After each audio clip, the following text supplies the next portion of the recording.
Okay. Okay. Very good. Very good.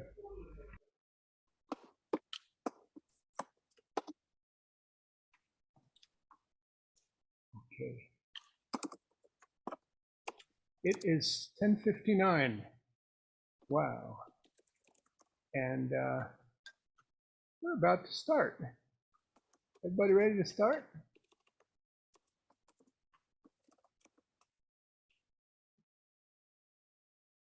I know that.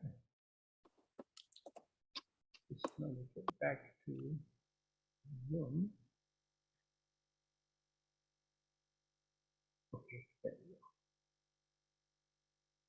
And anybody who is a co-host, feel free to let people in. We hope, just remember not to let any scoundrels or scumbuckets in. That's all. You're all referees and bouncers.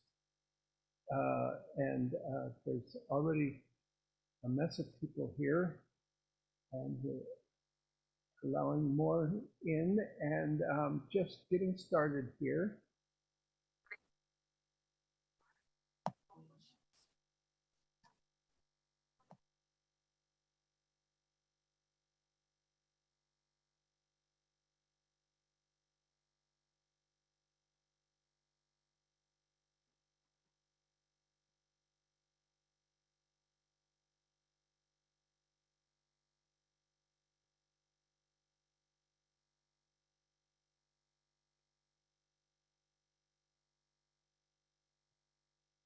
Good morning, everybody. It's 11 a.m. On a Sunday morning. Welcome to Community Church of Boston. We have a really cool and special program for you this morning. As always, Community Church is a very movable feast of make up stuff as you go. And this morning is no exception. Welcome to all of you. People coming in like crazy. I can't even keep up with admitting. So other co-hosts, please do the admitting while I say a warm welcome to our arts, music, poetry segment for this morning is a friend of ours named Klein, who has presented at Community Church several times before, and I am really smitten by Karin's combination of poetry and movement, and the way Karin uses space to express and to make a point. Karin Klein, welcome, and she's going to start with a poem or a song, whatever you want to call it. Karin, do you need to hold that, or no? If you, it is. Good morning, everybody. Folks, can Karin be heard? Okay. Yes. Go Good. ahead. I'm glad. I'm not going to keep holding the mic. Can I be heard now? Indicate. As I move away to move, indicate. Can you hear me? Can you keep hearing me? Can you keep hearing me? Keep hearing me. Where do you want to put the camera? Well, how do you want me to? I want you to start right within here? range to be able to see yourself, and as soon as I can get this other my phone as a camera, will be good. A little more.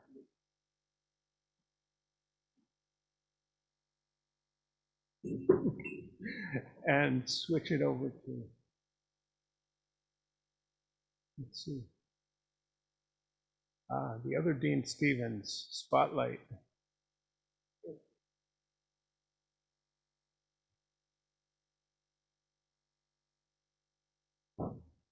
Okay, I'm going to try to stay within where I can see myself move around. The first poem is called No, Not No.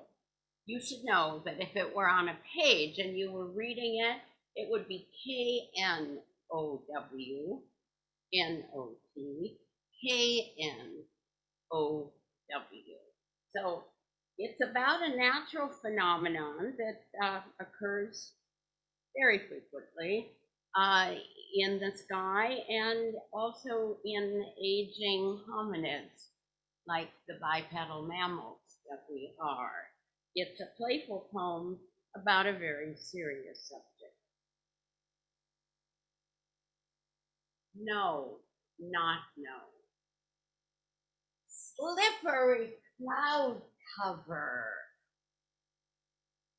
covers sky face,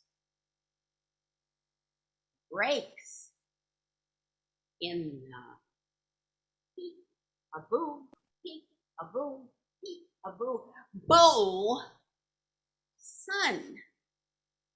It's childlike pleasure. Slippery cloud fingers wispy separate. Let rays come in. Wink.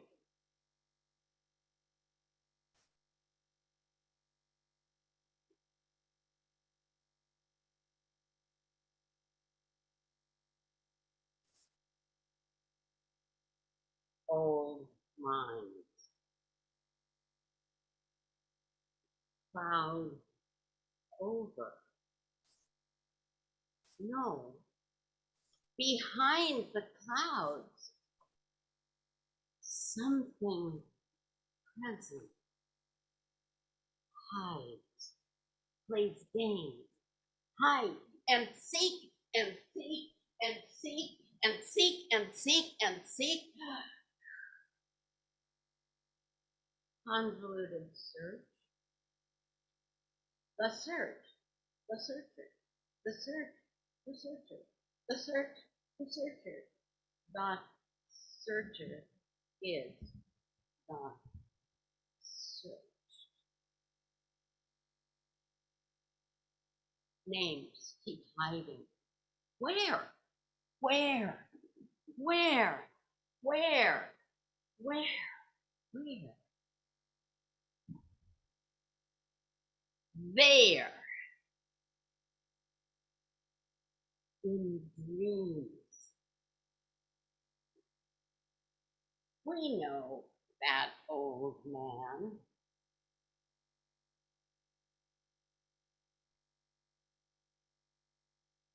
But don't recognize him.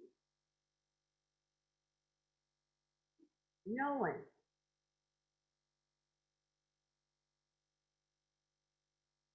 But still not able to name. They wake.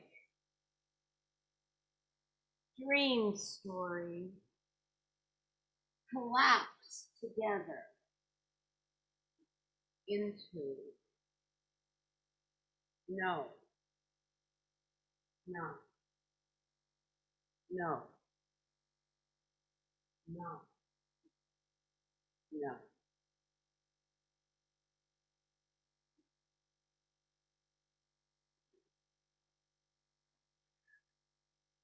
Karin Klein, let's hear it, or let's see it. Thank you, Karin. That was amazing. All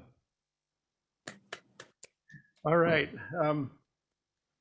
put this down here and come back in range of everybody.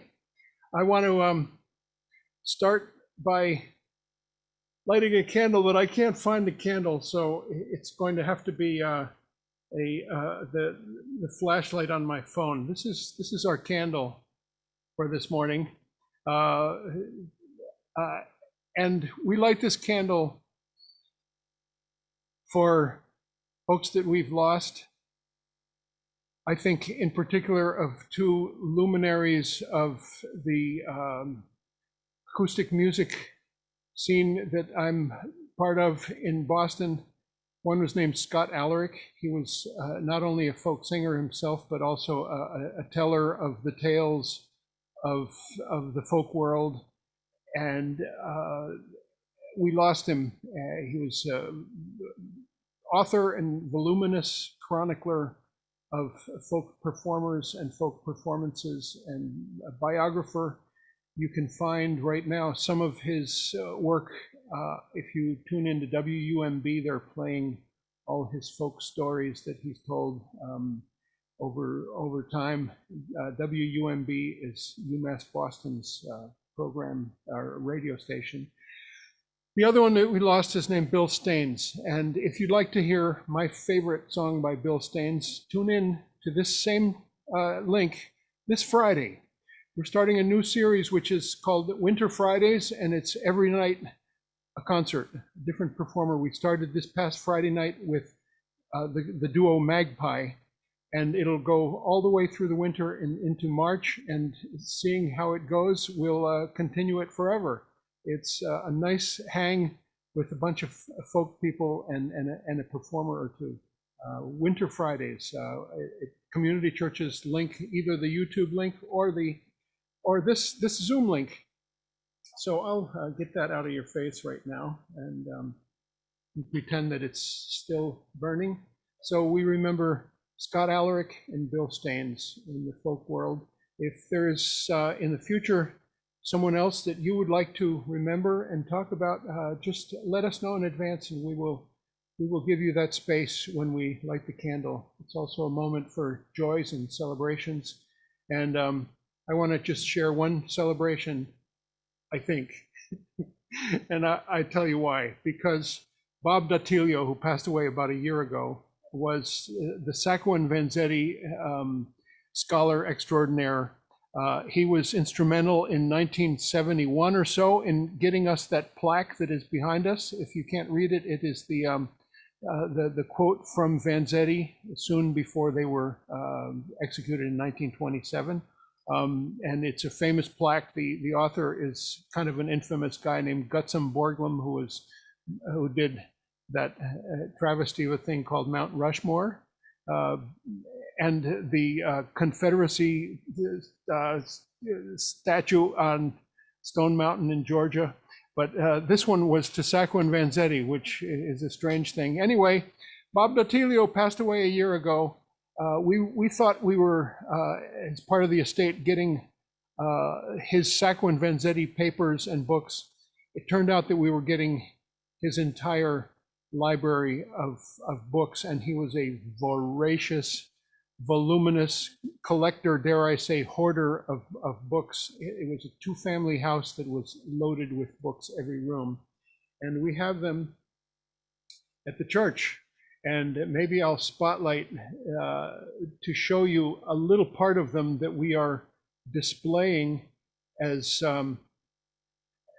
part of.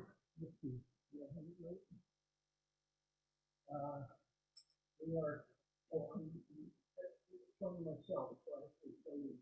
This is an enormous collection, and this is only a fraction of the collection. Most of it is upstairs on our third floor in a vacant room that is monopolized by books. So I say this as an invitation to do a couple of things. Invite you to come and see these books, help us discern what to do with these books, whether they become community church bookstore.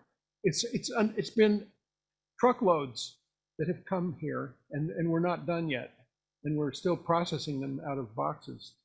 It was sort of a decision to take this on, to get the entire collection that would have gone in dumpsters had it not come here. So it's quite a task and a challenge, and we invite you to come, and if you have books that you want to buy in exchange for a donation to Community Church, that would be fine. We're still discerning whether what the pricing or whatever it is that just happened to us, which was a tsunami of books and wonderful collection. He was interested in all kinds of things, academic pursuits, especially the left, anarchism, communism, socialism, Marxism, and all of the theorists therefrom. And he was especially interested in everything related to Sacco and Vanzetti and early 20th century anarchism. And a pile of books this high on Emma Goldman, a pile of books this high on Kropotkin, on Marx. I want to show you my very special collection that I'm starting. It's over here. You can see that pile. That I've auto-designated that pile Scoundrels and Scumbuckets, and it includes a copy of Mein Kampf, and it also has Mussolini's autobiography, and it has a few others. There's nothing about Donald Trump, but there probably will be if you want to add that onto that category of books. Anyway, thank you for indulging me in this both incredible bonanza of something. It's a trove of treasure or trash. We're not really sure quite which. And help us process it. Also in this room are a lot of crafts.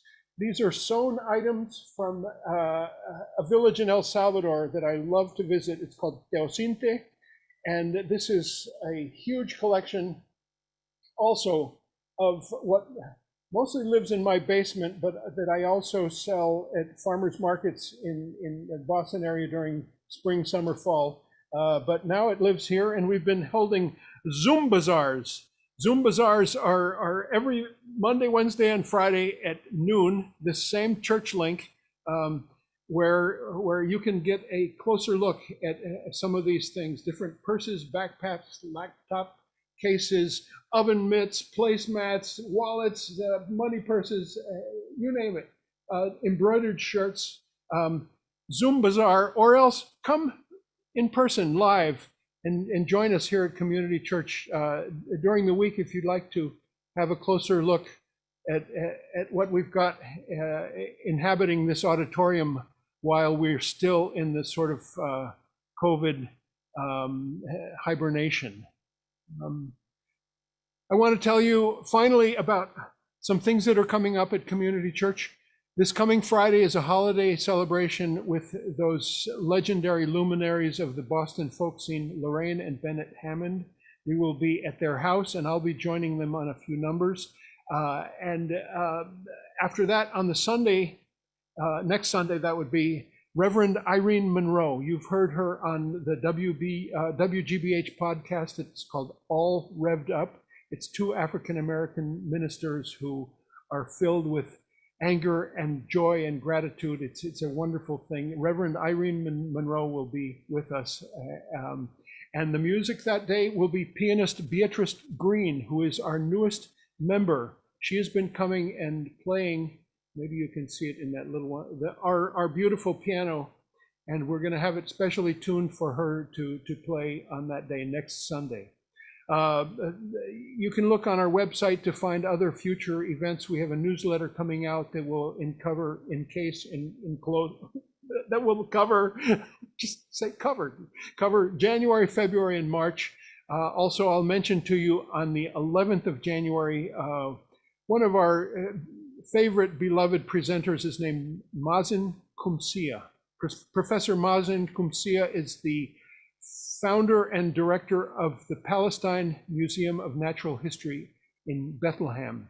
And he's an engaging and funny and just incredibly human, compassionate voice for the Palestinian people. And he will be joining us physically live in person here. We have two co-sponsors so far. One is Jewish Voice for Peace here in Boston, and the other is a group that meets in normal times, meets here in this auditorium. They're called Muslims for Progressive Values. So those are the two co-sponsors so far, and we're really looking forward to January 11th. It's a Wednesday night, I believe, if I'm not mistaken, and that's a very popular presenter, and we'll have to figure out how to set up as many chairs as we can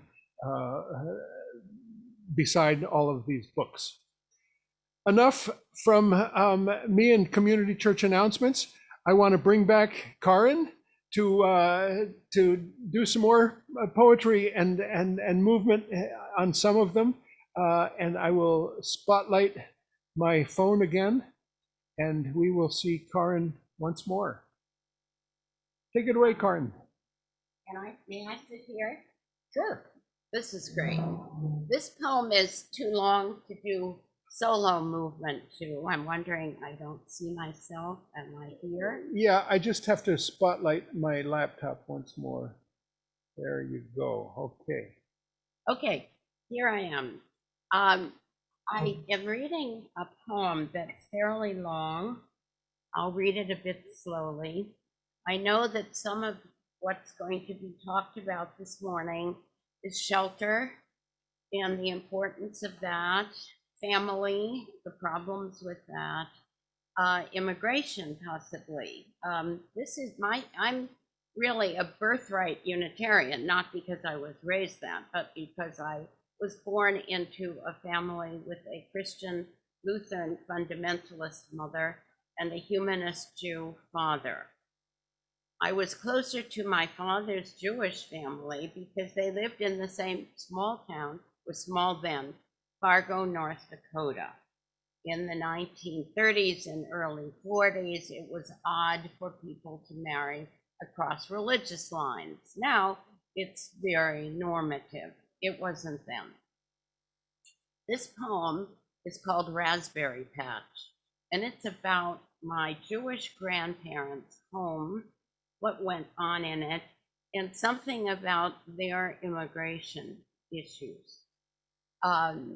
When I do this, I am quoting my grandfather's autobiography, really a memoir that he wrote, because the Works Project Administration had some of the people who came into North Dakota to write about their experience, and he did. And we have that, and I'm very grateful for it. I learned more maybe than I really ever wanted to know, certainly more than I knew as a child. The epigraph on this poem is from South African artist William Kentridge. Fragments vital for the understanding of the whole. 1. Furniture too large for the rooms, heavy chairs too big for me. An immigrant's house. We eat our main meal here, midday. Rich soup with meat-filled krepla, grandma and Tante Hans rolling dough, roasting meat, potatoes, carrots. At home, ice cream for dessert. Not here. Anyway, I'm already full. Grandpa Wilk, always in the enveloping chair, wrapped in Afghans, grandma knit, his aging body, always cold, always bronchial, holding loss. We children went to the synagogue, but the Lord closed his ears to our prayer. Mother left 4 sons and 1 daughter to mourn. I, the oldest, 13 and a half. This ends my childhood. I'm the granddaughter from his Christian daughter-in-law, his only son's daughter, sitting at his feet, his wildly blue eyes. Don't let them tell you the Jews killed Jesus. A secret place for a 5-year-old, thickets and thorns behind the house. Little fingers reach to pluck red sweetness, berries, scratches, small punctures redden my skin, redden my mouth, densely tangled raspberry patch. No path but desire. So many reunions, 1225 9th Street South, gathering place for the Wilk family of Tilson. Cousins and siblings, close and distant from all the states of their exilic American homes. Reunions of those who came out of East Prussia in time. My memory of survivors' names, so many Harrys. 2. This is from a letter sent by a cousin a few years ago to another cousin. It was a family tree. of the Wilk family of Tilsit. Rosa and Louis Wilk died Kozla Ruda, Lithuania, 1941. Leo Wilk died Riga Ghetto, Latvia, January 1942. Gertrude Wilk died September 1942. Ruth Wilk died October 1942. Treblinka, Poland. Harry Wilk died July 1944.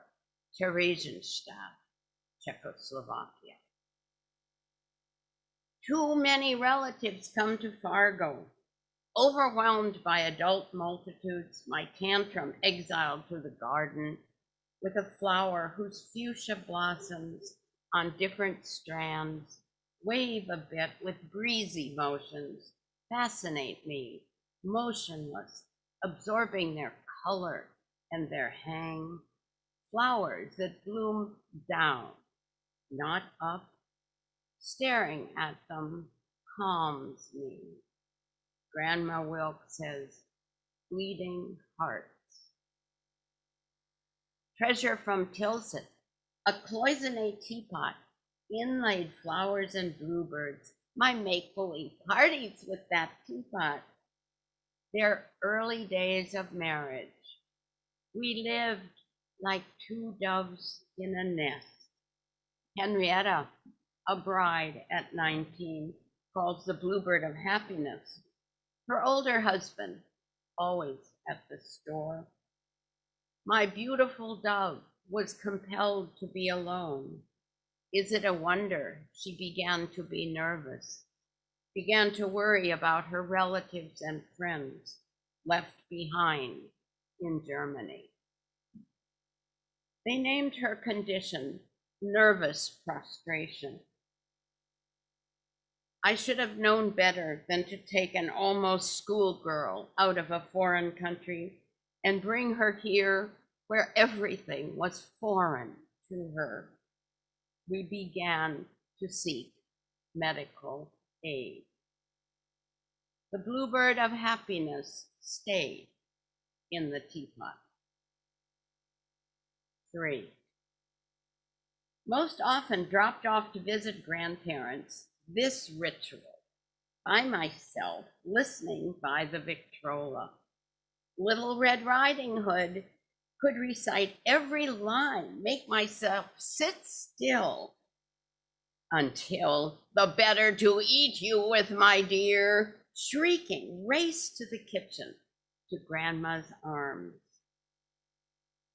Every time I visit, out of the car, my little legs fly away coat, as fast as top of the steps, black dress, old lady shoes, gray hair bun, earlobes, elongated earrings, smile widening, arms outstretched, her laughter.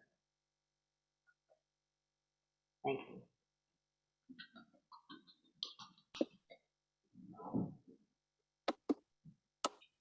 Corinne Klein, thank you so much. Lovely poetry. And I will mention that Bob Datilio had a poetry section that already takes up an entire table and shelves underneath in this display in the auditorium, and more coming from up above. He was obsessed with the poet Ezra Pound, and I don't know whether to put that body of books in the scoundrels and scumbuckets pile or on the poetry table.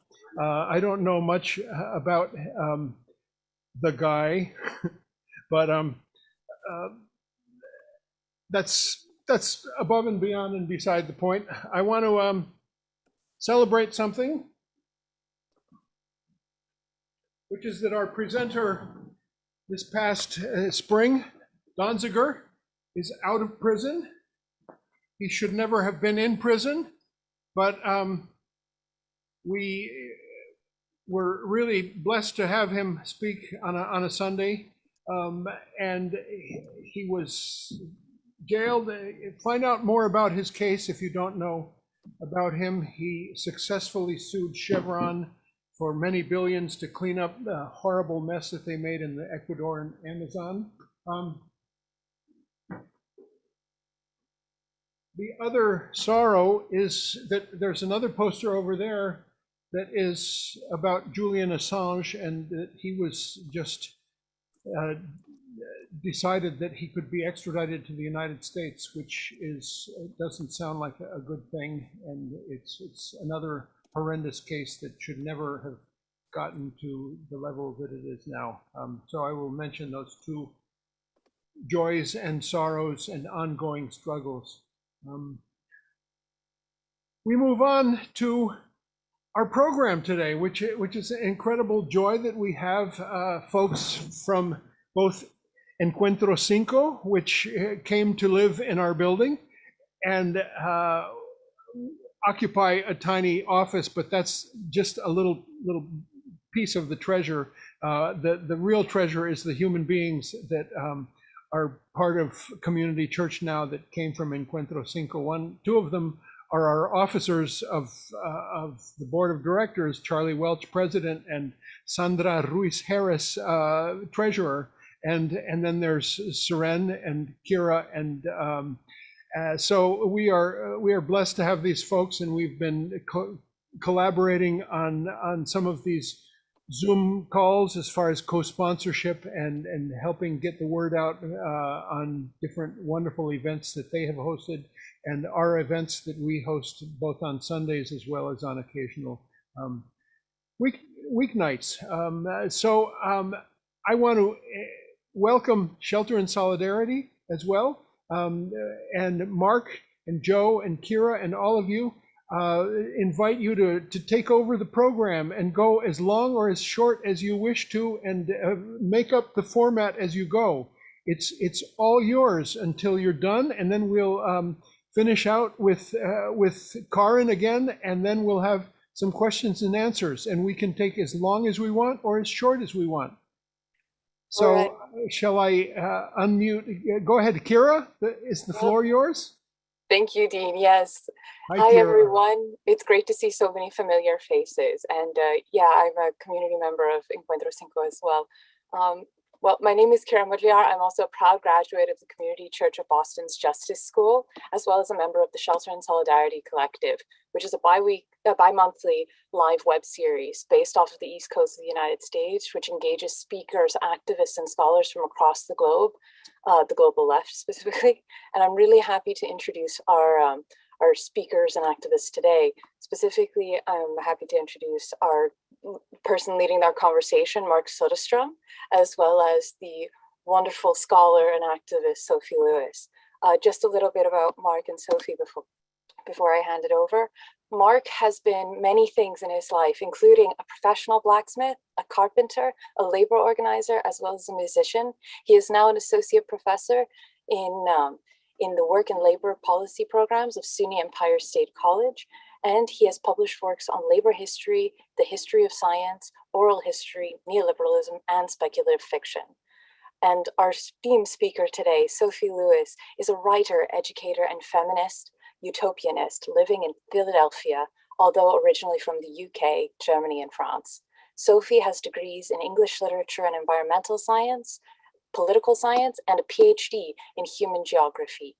She is possibly most famous in this conversation for her manifesto about pregnancy and love, Full Surrogacy Now, Feminism Against the Family, which came out in 2019 on Verso Books and has made many waves across the world. Her forthcoming short book, Family After the Family, The Case for Abolition, is coming out next year from Verso, and we highly recommend you check it out. I want to thank Joe for sharing our links to Shelter in Solidarity. I'd also like to give a quick shout out to our upcoming event this Saturday, Rethinking Alternatives with Marx. Now I'd love to hand over the conversation to Mark Soderstrom. My goodness, thank you, Kira. Thank you, Dean. It is a real honor to be able to be here at the Community Church of Boston virtually. I look forward to when I can be there physically.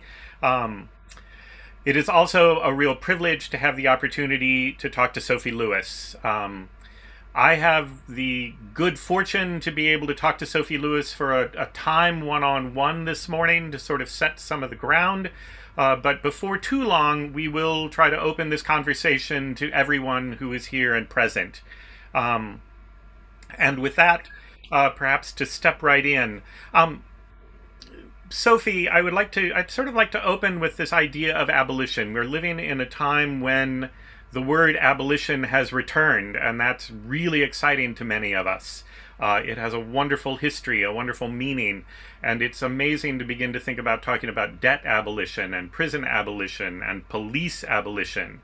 You are part of a movement that is resuming the call for family abolition. The subtitle of your book is Feminism Against the Family.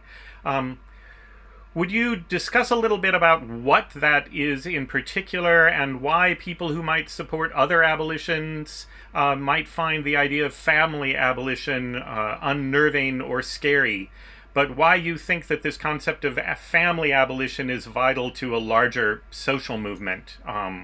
Thank you.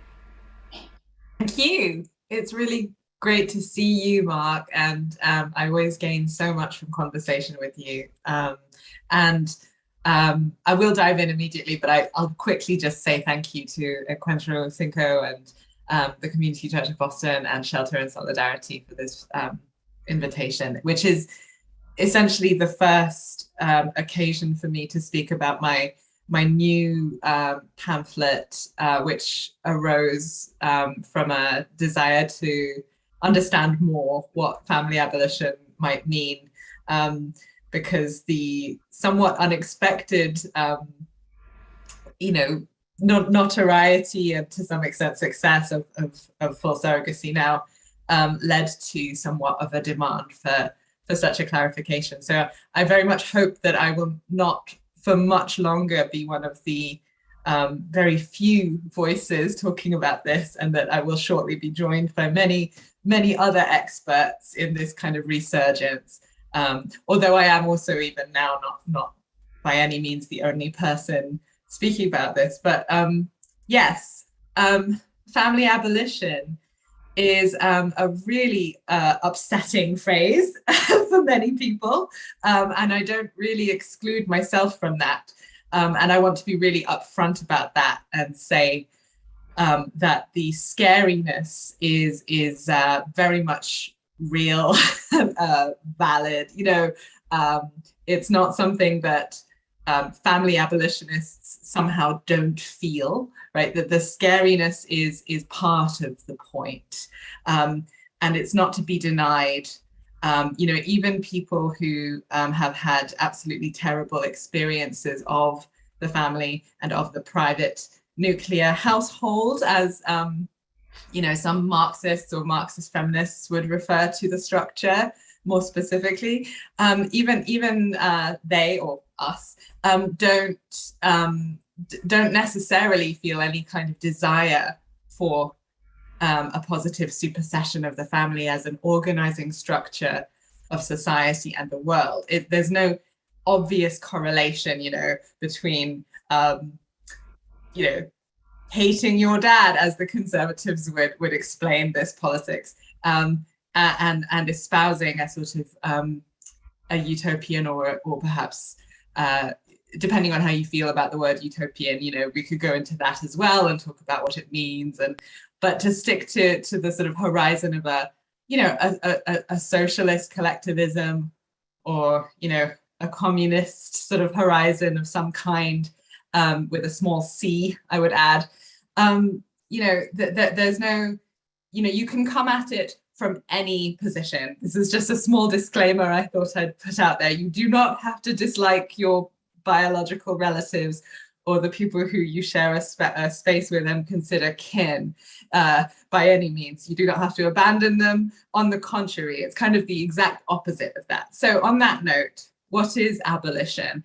And how can we possibly say abolition in relation to something like the family? Because surely we don't want to do the same thing with the family as we want to do with the police or prisons or borders. And, you know, on one level, yeah, that's true. You know, I want prisons not to exist. And in that sense, you know, prison abolition and family abolition is a bit different, for sure, for sure. But to sort of be a bit nerdy about the meaning of abolition, and this is what Ruth Wilson Gilmore in the context of prison abolition is constantly explaining, the abolition part of prison abolition is not really just the part where you set fire to the prisons and get rid of things. It's actually, and this is really sort of what Hegel is talking about when he wrote about abolition, and then it got much improved and refined by Marx. There's a simultaneous movement of preservation, destruction, and transcendence. So in order to get rid of something like slavery, for example, you're actually sort of simultaneously, as a movement of the oppressed seeking freedom, destroying, you know, the false ideal of human rights that has been established in the 18th century in Europe, and lifting it up for the first time. You're doing both, right? You're exposing the lie of universal human rights, and you're giving it shape for the first time. And so that's the kind of dialectical meaning of abolition that I want us to think about when we think about the family, because the family is a really nice idea in some ways. There is a nice idea at the kernel of family as we want to live it, right? There's an idea about unconditional solidarity, belonging, and care. But the mechanism we have for delivering that to human beings is paradoxically a system of organized scarcity. It's almost its own worst enemy. The system of privatized social reproduction that organizes people into families is paradoxically the biggest obstacle to people actually getting the things we want by wanting the family, if that makes sense. So what family abolition means and has historically meant, and it's a very old idea, in fact, you could even trace it back to Plato, and in fact, some philosophy, you know, commentators who have no real connection to social movements do discuss this still to this day. So there is actually a small academic corner of the world where legal and ethical scholars kind of very seriously try to come to terms with the very obvious fact, as they treat it, that the family is unjust, right? Just an unjust way of organizing care and resources. And so that you know, they're doing their thing. But in terms of the kind of activist and utopianist and feminist and gay liberationist and welfare rights utopianist history of the movement, it's basically, you know, it's not always the exact same agenda. In fact, there isn't always a concrete agenda because we make the road by walking, as the Zapatistas say. But the fundamental idea, to answer your question finally, is to deprivatize care, if that makes sense. So it's an idea that we could do better in terms of care if we freed ourselves from the idea that we need small teams that we are, you know, sort of relegated to, and that we are, in a sense, obligated to depend on. So it's about a proliferation of relationships of care rather than a destruction. Yeah. My goodness, you've already given us so much to think about just in that opening. I'd like to sort of think about the question of the history that you brought up briefly, and come back around to that. I live in upstate New York, not that far from Oneida, a site of one of the great 19th century Christian utopian communities. What the locals here tend to forget about or actively ignore is that Oneida, the Christian community, was also an anti-family community. It was a free love community.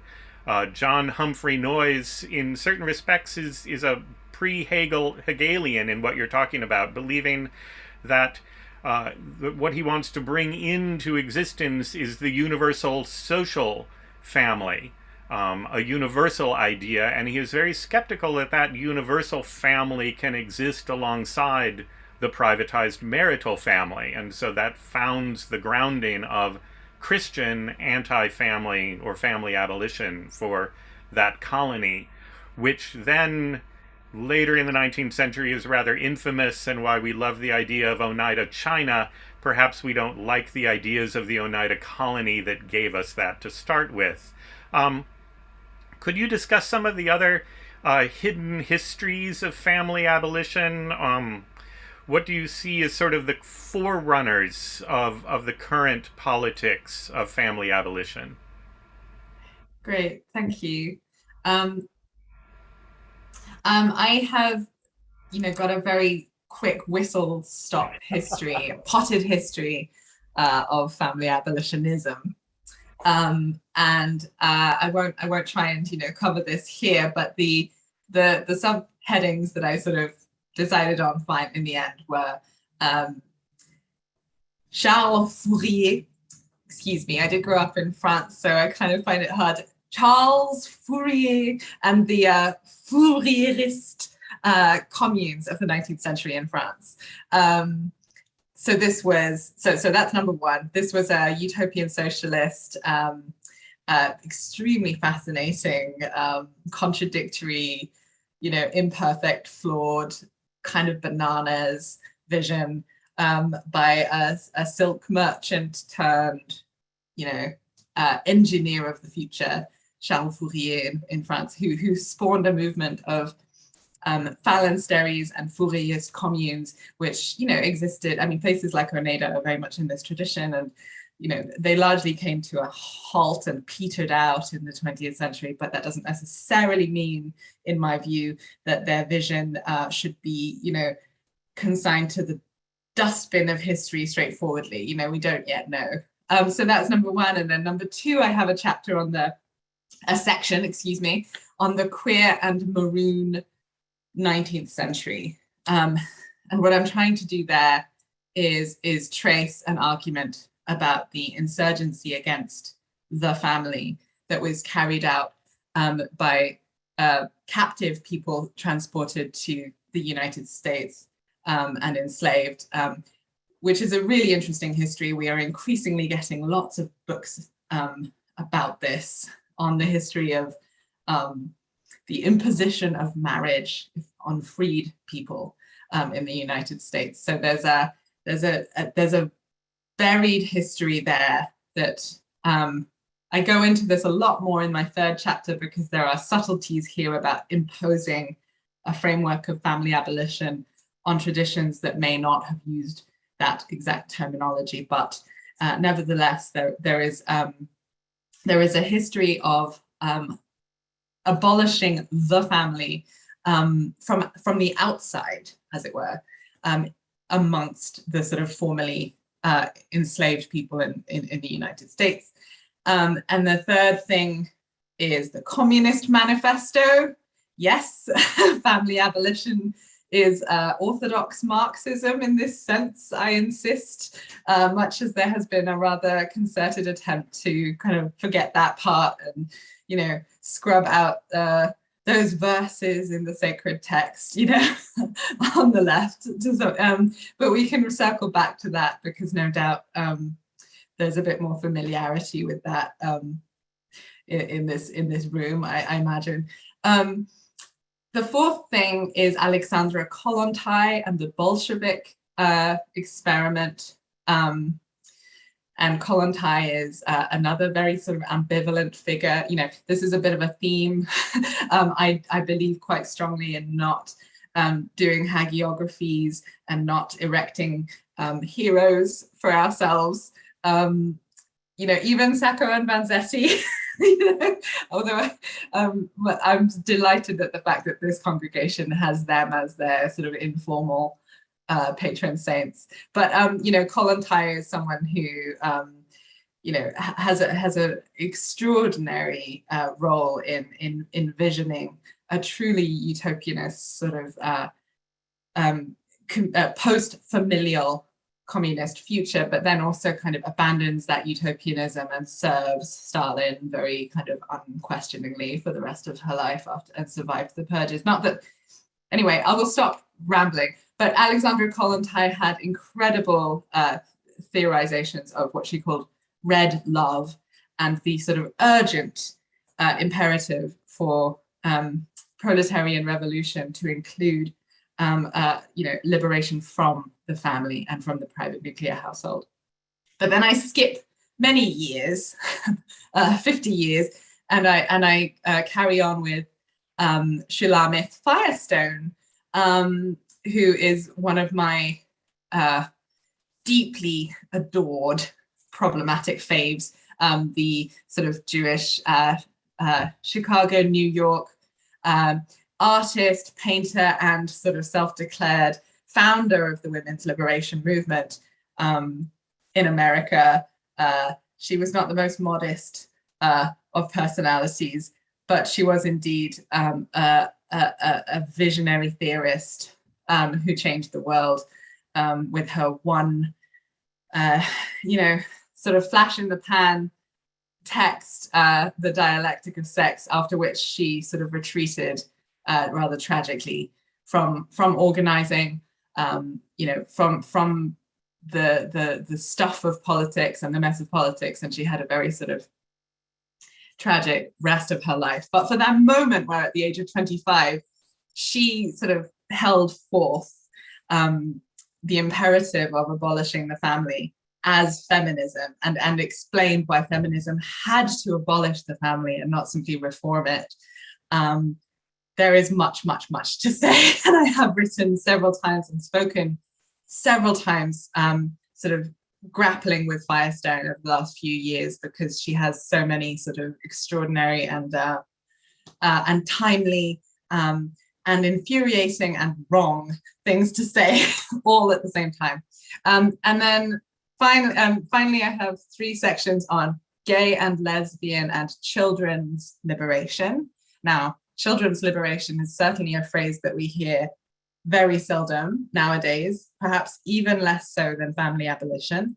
And if we can, I suggest we should try and address the ways in which the figure of the child has been weaponized by reactionary forces, and the senses in which a liberatory social movement needs to do better than that, and needs to think about children's agency in politics and their right to something better, perhaps, than the family, which isn't really going that well for children, for people generally, but perhaps especially for children, especially in a pandemic. I have been hearing horrifying things from people I know who work in sort of children's trauma care, physical trauma care. It basically doesn't work to care for people in tiny little atomized units under conditions of capitalist exploitation,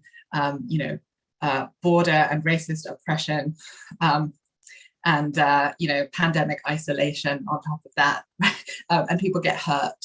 The rates of people being abused and harmed and battered have just gone through the roof, according to my sources in the medical professions. So gay and lesbian and children's liberation as one strand of gay liberation, of family abolitionism, which was mostly in the long 60s, once again, that moment of possibility and utopianism, which then collapsed and was defeated ultimately, and gave way to the sort of despair and nostalgia and neoliberal triumph of the 80s. But even during that decade, I note there were national welfare rights organization militants talking about their right to universal basic income, their right to mother beyond the boundaries of family, to mother collectively, and that was a form of family abolition. So that's my penultimate little subsection. And finally, I talk about 21st century trans Marxism, which is,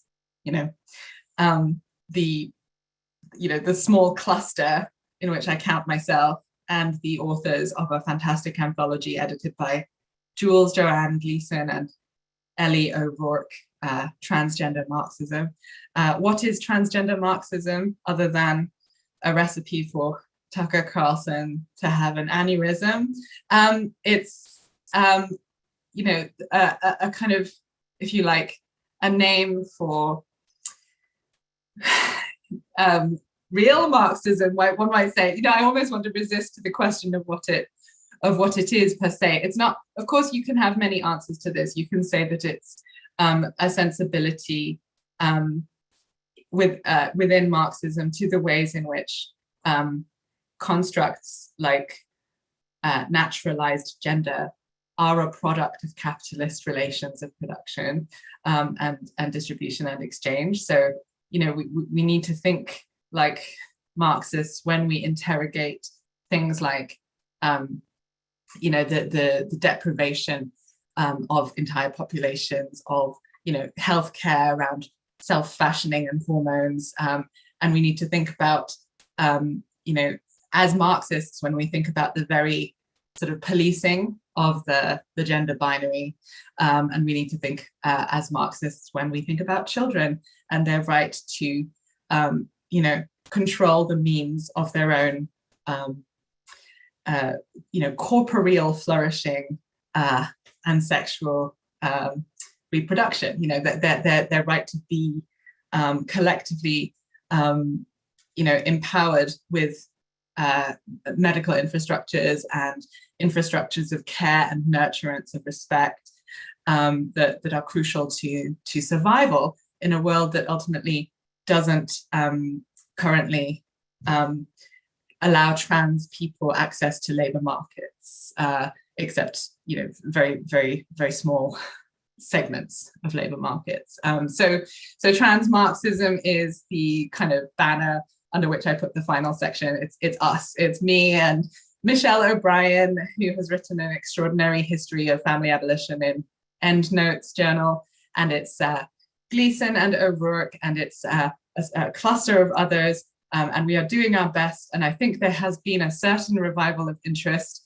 The pandemic certainly, in our experience, made a huge difference to how much editors were willing to hear these kinds of ideas, because under a lockdown, editors themselves experienced a few of the most obvious problems with the private nuclear household, perhaps from a class position informed by,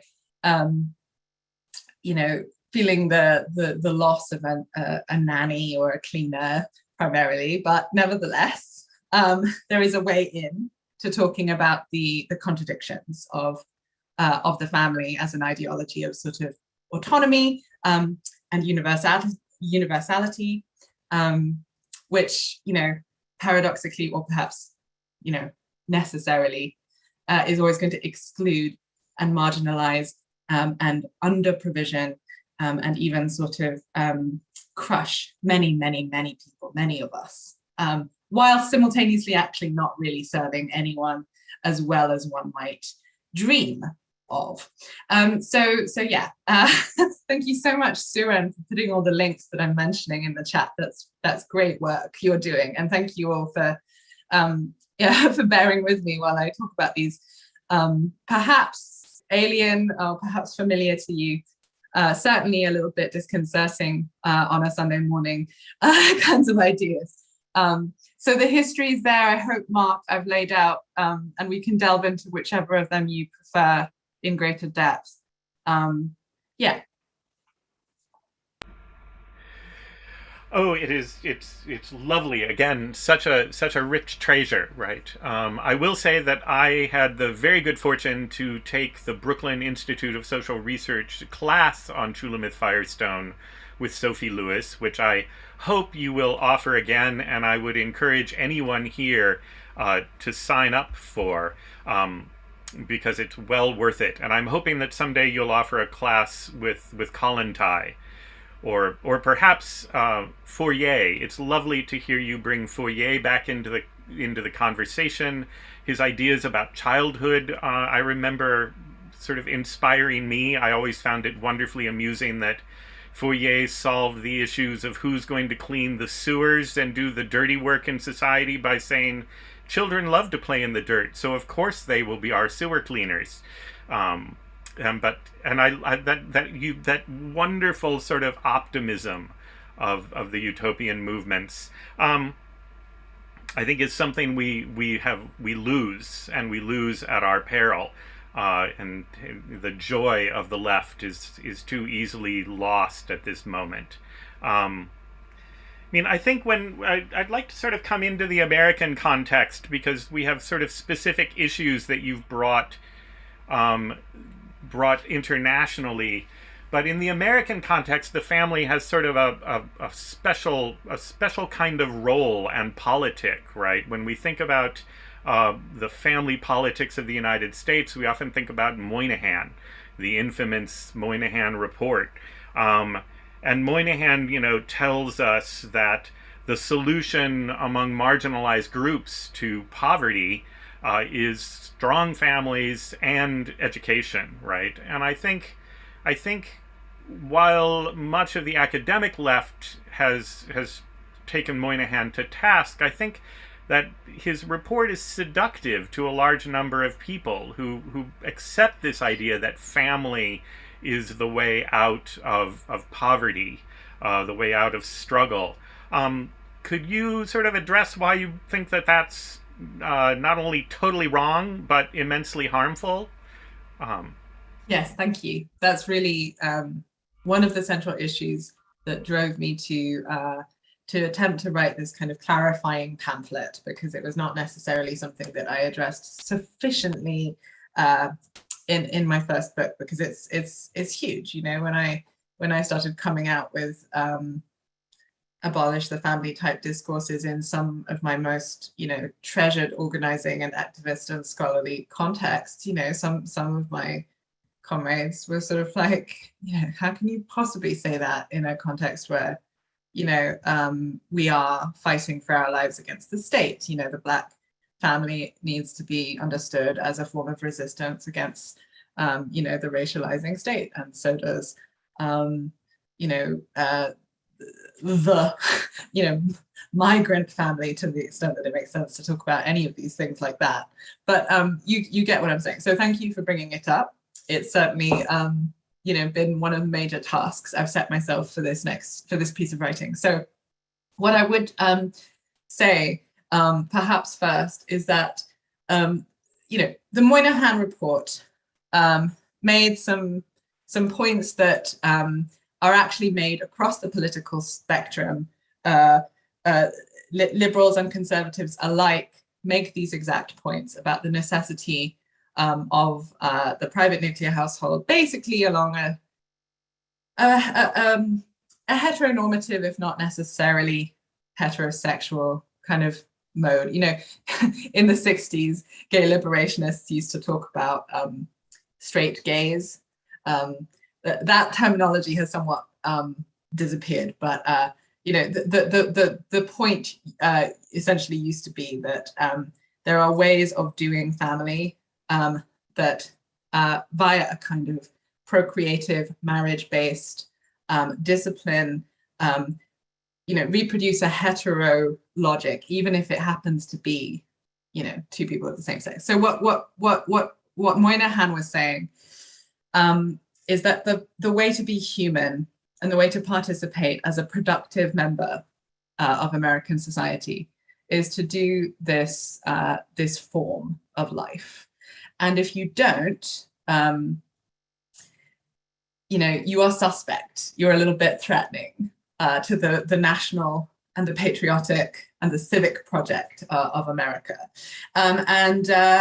It just so happens that the people who are falling short and who are thus, damaging the fabric of society are Black, he said.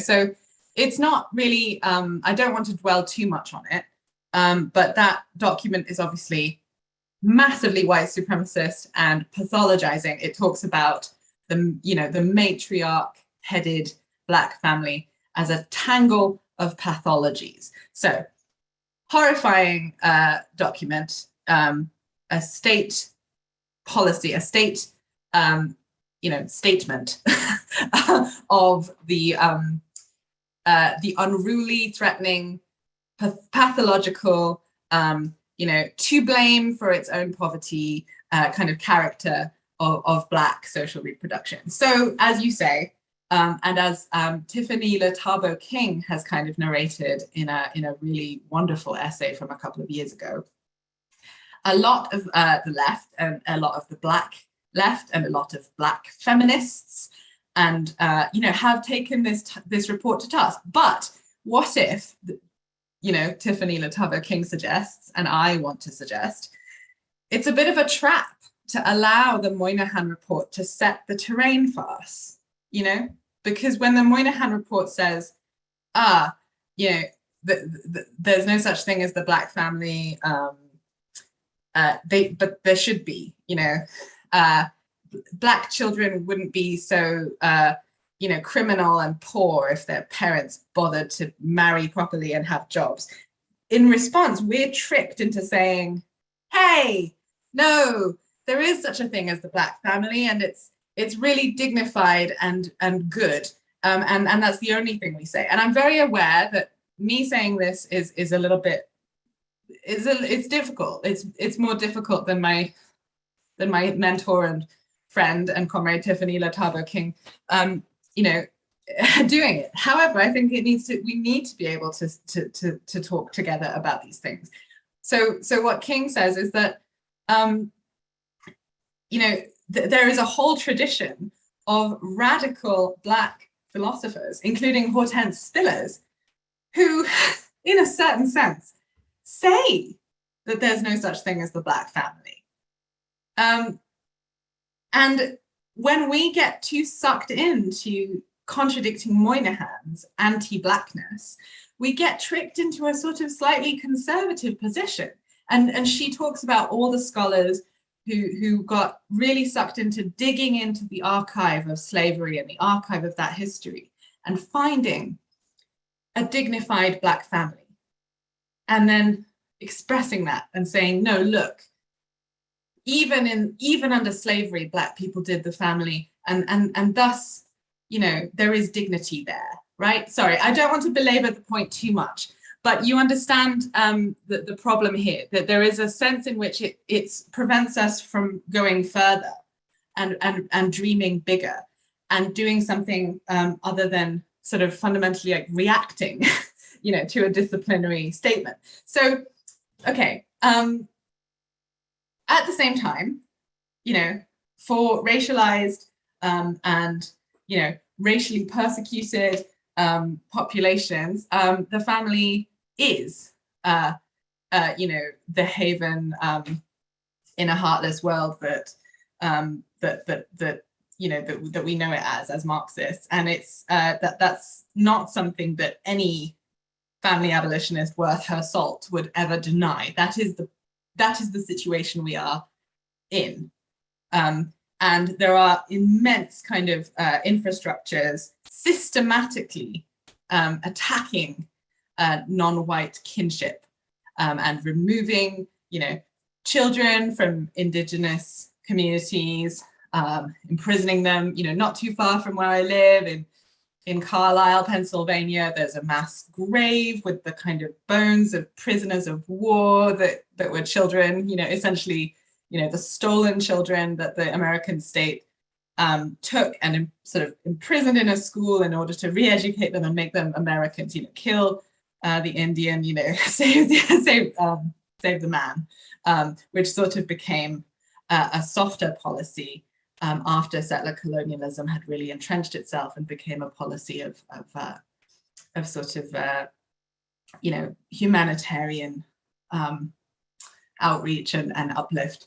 So it's really a horribly delicate tension. And Tiffany Latabo King talks about how immensely attached she is to her Black family and to her extended kinship network and her close biological family, and how much she depends on them and how much she loves their company and how much she thrives with them. And yet, to simply say that the family is good and is enough, and if only the state would get off its back, then that would be a perfectly fine way of organizing society. That's not enough for many of us, right? That's not enough. And Paul Gilroy is one of the fantastic thinkers in the left tradition who made this point. Again, in the midst of the darkness of the 80s, he was writing about how he is not content to simply defend. And this was in the UK context.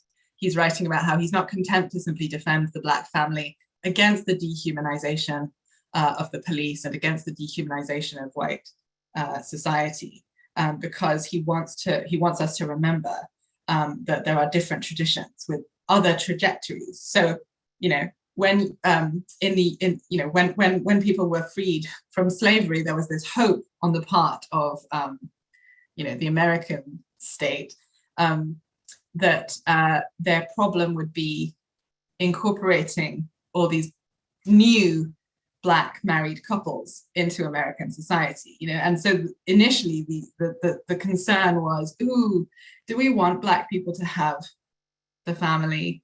Maybe we want to not let them have it. But unfortunately, that wasn't the problem they had. Their problem became, oh my God, they're not marrying. Why are they not marrying? Oh no, well, we'll have to make them marry. And so the Freedmen's Bureau started imposing, basically made a complete, about face, and had to start imposing marriage and policing deviations from it. So, that's a whole history there.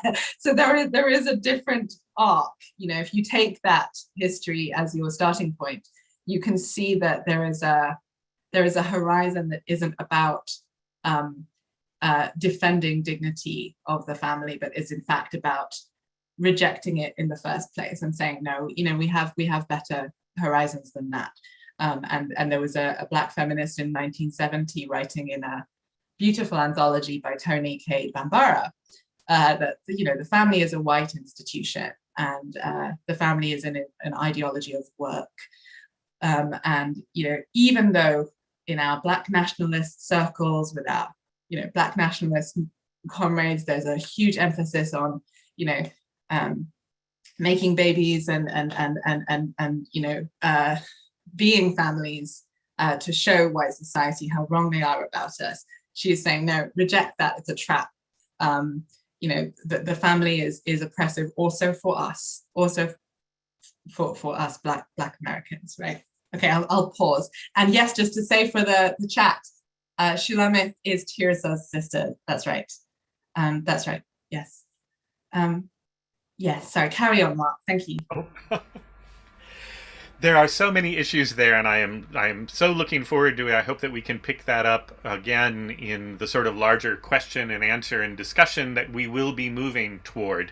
But sort of before we get there, as I recall, you brought up Tucker Carlson. As I recall, you were personally denounced for your first book by Tucker Carlson, which you should wear as a badge of honor and is part of what made me so excited about reading your first book.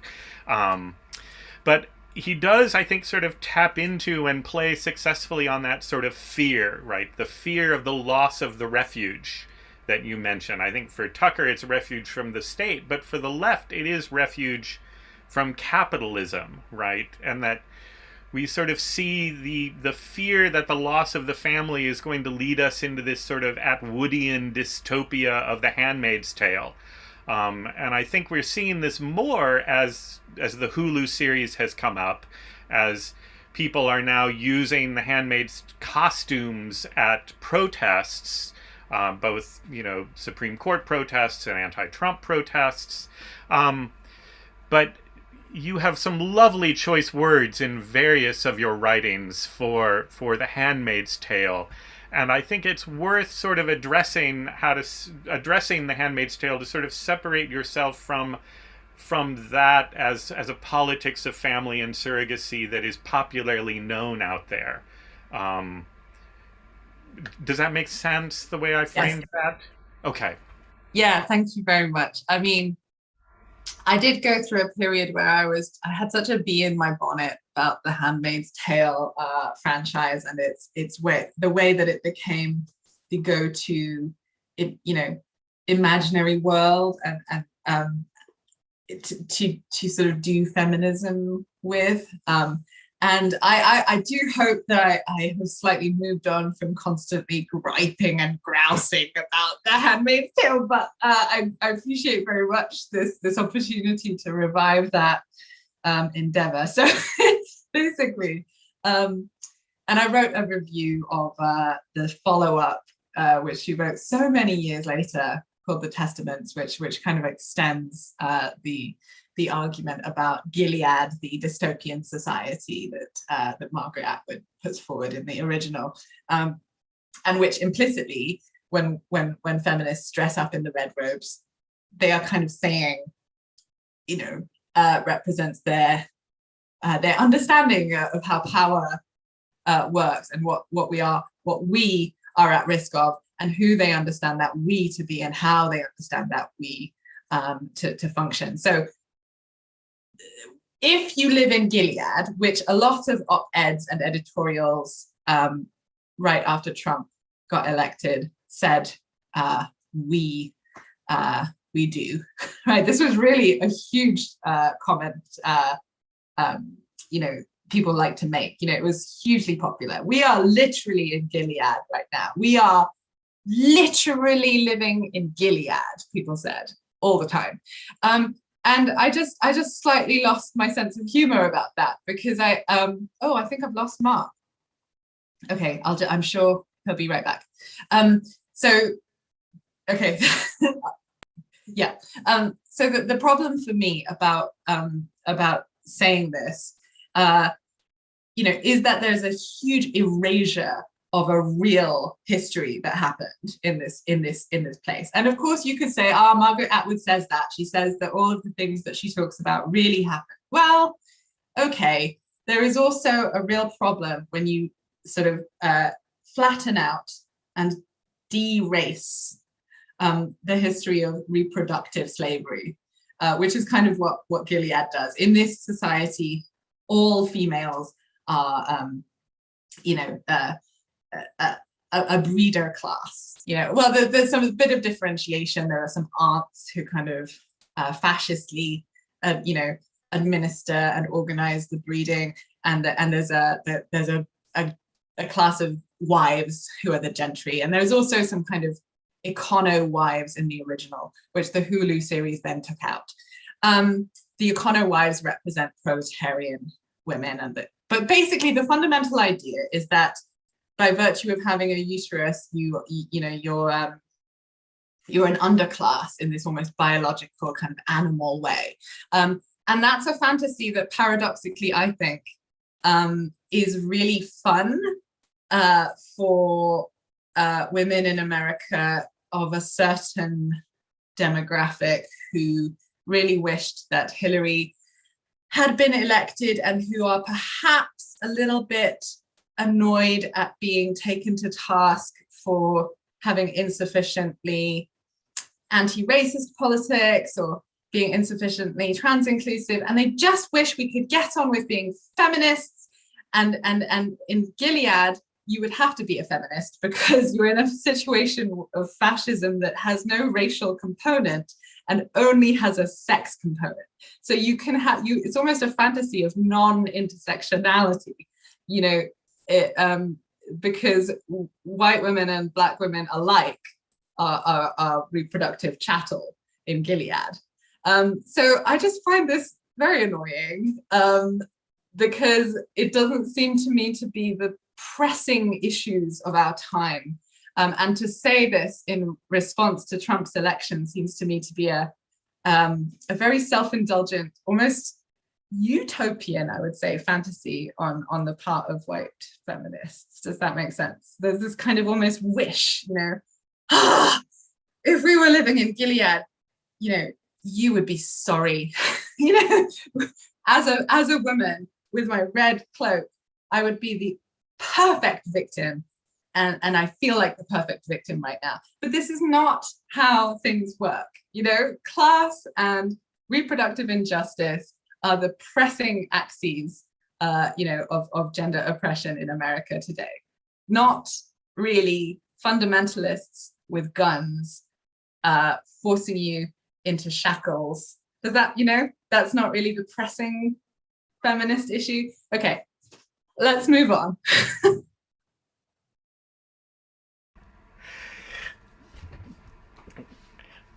Again, so lovely to see passion, and I love passion in regards to literature and literary texts. They should stir us, right, to political thought and action. You've talked about Michelle Barrett, and when she discusses, one of the things that she discusses that's often missed about the family is the idea is sort of, on one hand, the family has always been in crisis, right? The nuclear family with mother, father, 2.46 children living in the isolated house is not a majority of households and seems to be in decline.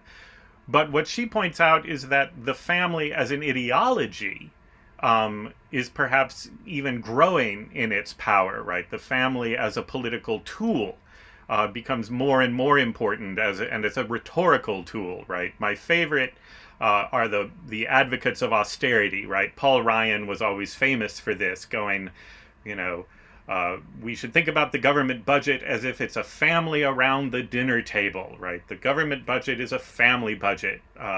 Uncle Sam needs a new F-35. Sorry, children, we're going to close your library, right? And I think that how do you see family abolition sort of trying to address this role of the political use of the family, the naturalization of the family? Where does family abolition serve a purpose to fighting? Do we fight the use of union brothers and sisters? Right, where we base our solidarity even on the left in a family model. How do you see the role of family abolition here? Yeah, thank you. That's again really getting to the heart of things, I think. There's a great essay by Patricia Hill Collins, the great Black feminist philosopher, who in this in the essay I'm thinking of, she really engages with the difficulty of imagining dispensing with family language and metaphor in doing emancipatory politics, because it plays such a huge role on the left to think in terms of that metaphor of family.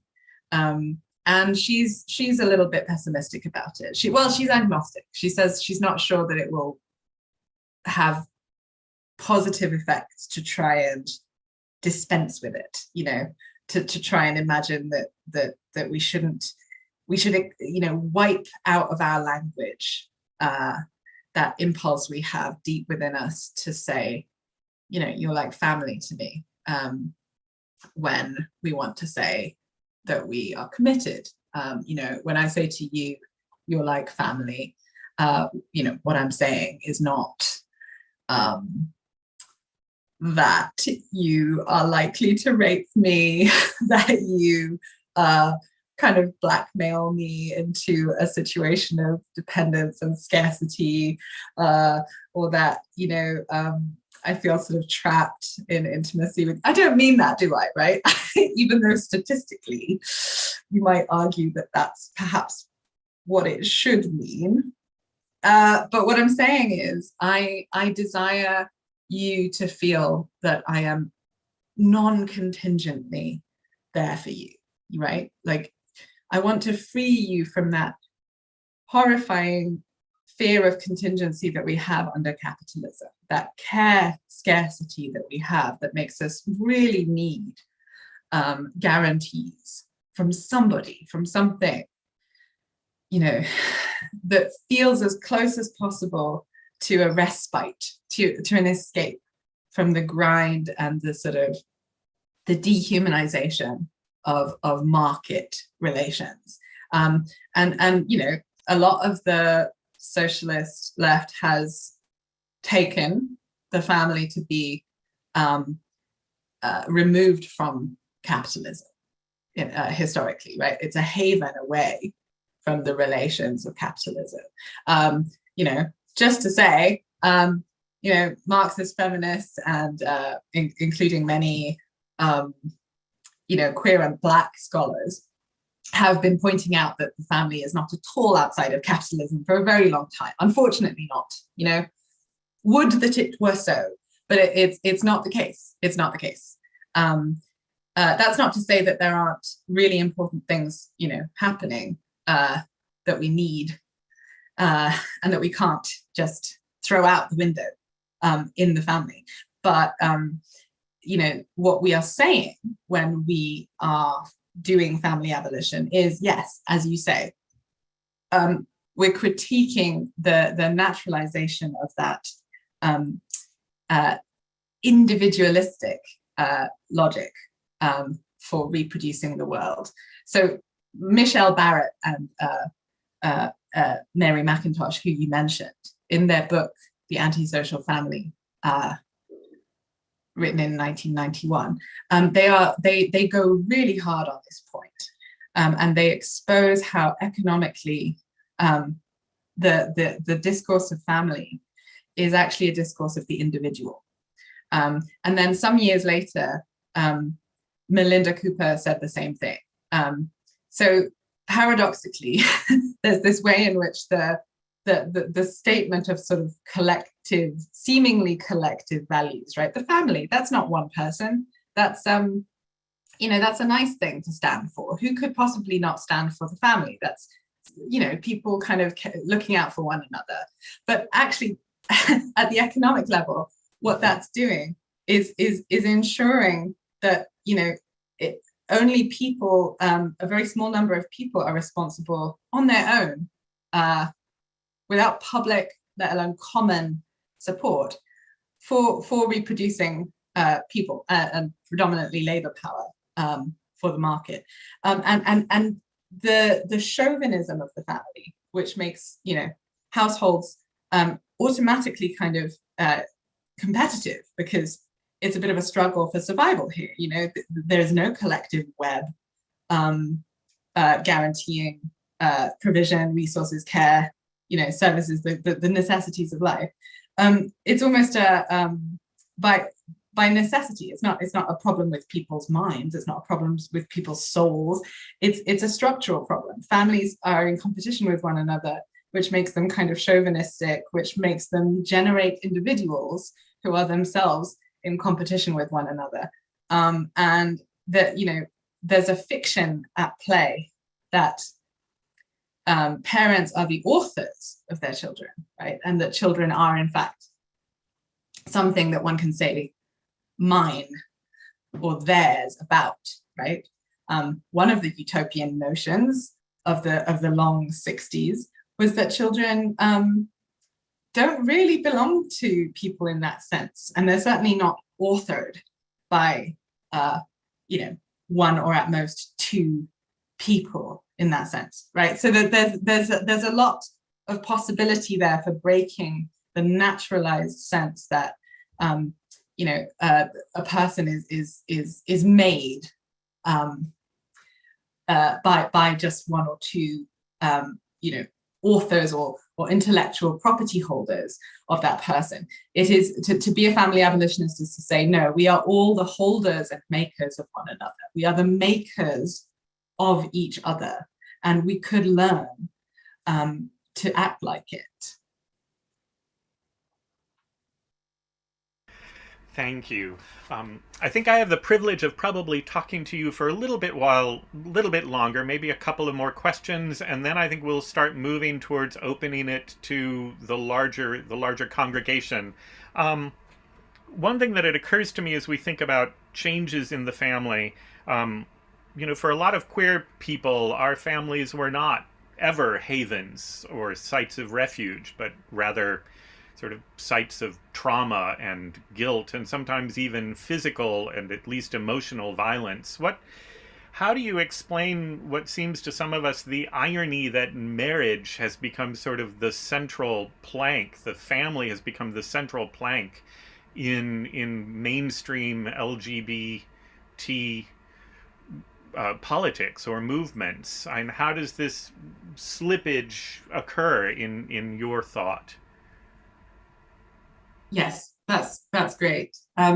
Because in fact, there is a sort of analog to the problem that I was talking about earlier, whereby our enemies call the Black family an oxymoron, but so have some of our most radical teachers, Hortense Spillers, for example, and the same goes in a sense for gay life. There was on the militant kind of, communist gay, sphere of the 60s, a firm view that the gay family is an oxymoron. That's not something to be fought for. That's something to reject. Of course, maybe in the metaphorical sense of, we are family. And this is the problem with family, which we can get into. It's also a language that is very slippery and very amorphous. And again, to be really dialectical and to talk about the abolition thing in that kind of destruction, creation, sort of simultaneous contradiction kind of way, gay people have been the people who really know how to thrive and care for each other. That's by necessity, right? There's been a sort of way in which historically, through being expelled from the private nuclear household, through being rendered almost refugees, if you like, from the private nuclear household, queer people have had to get together and develop ways to think of kinship in a more liberatory model. But to say family used to be something that there was an organized, consensus among gay militants, gay and lesbian and queer militants to reject. Right, the family was the enemy. In France, the homosexual sort of liberatory action front, referred to it as its central enemy.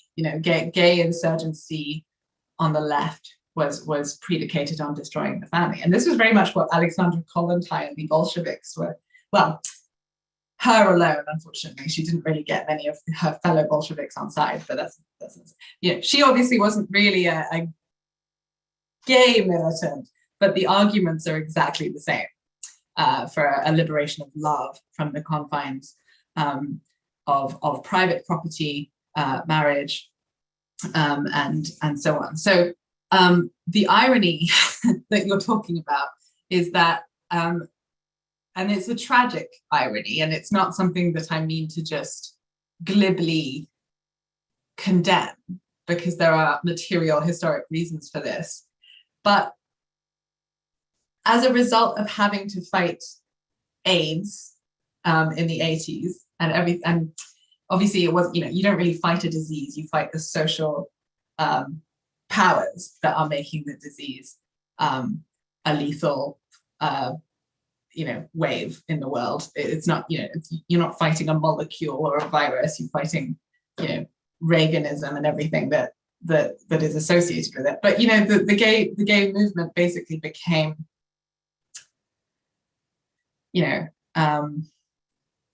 put on the back foot, pushed up against the wall to the point where any sort of claims about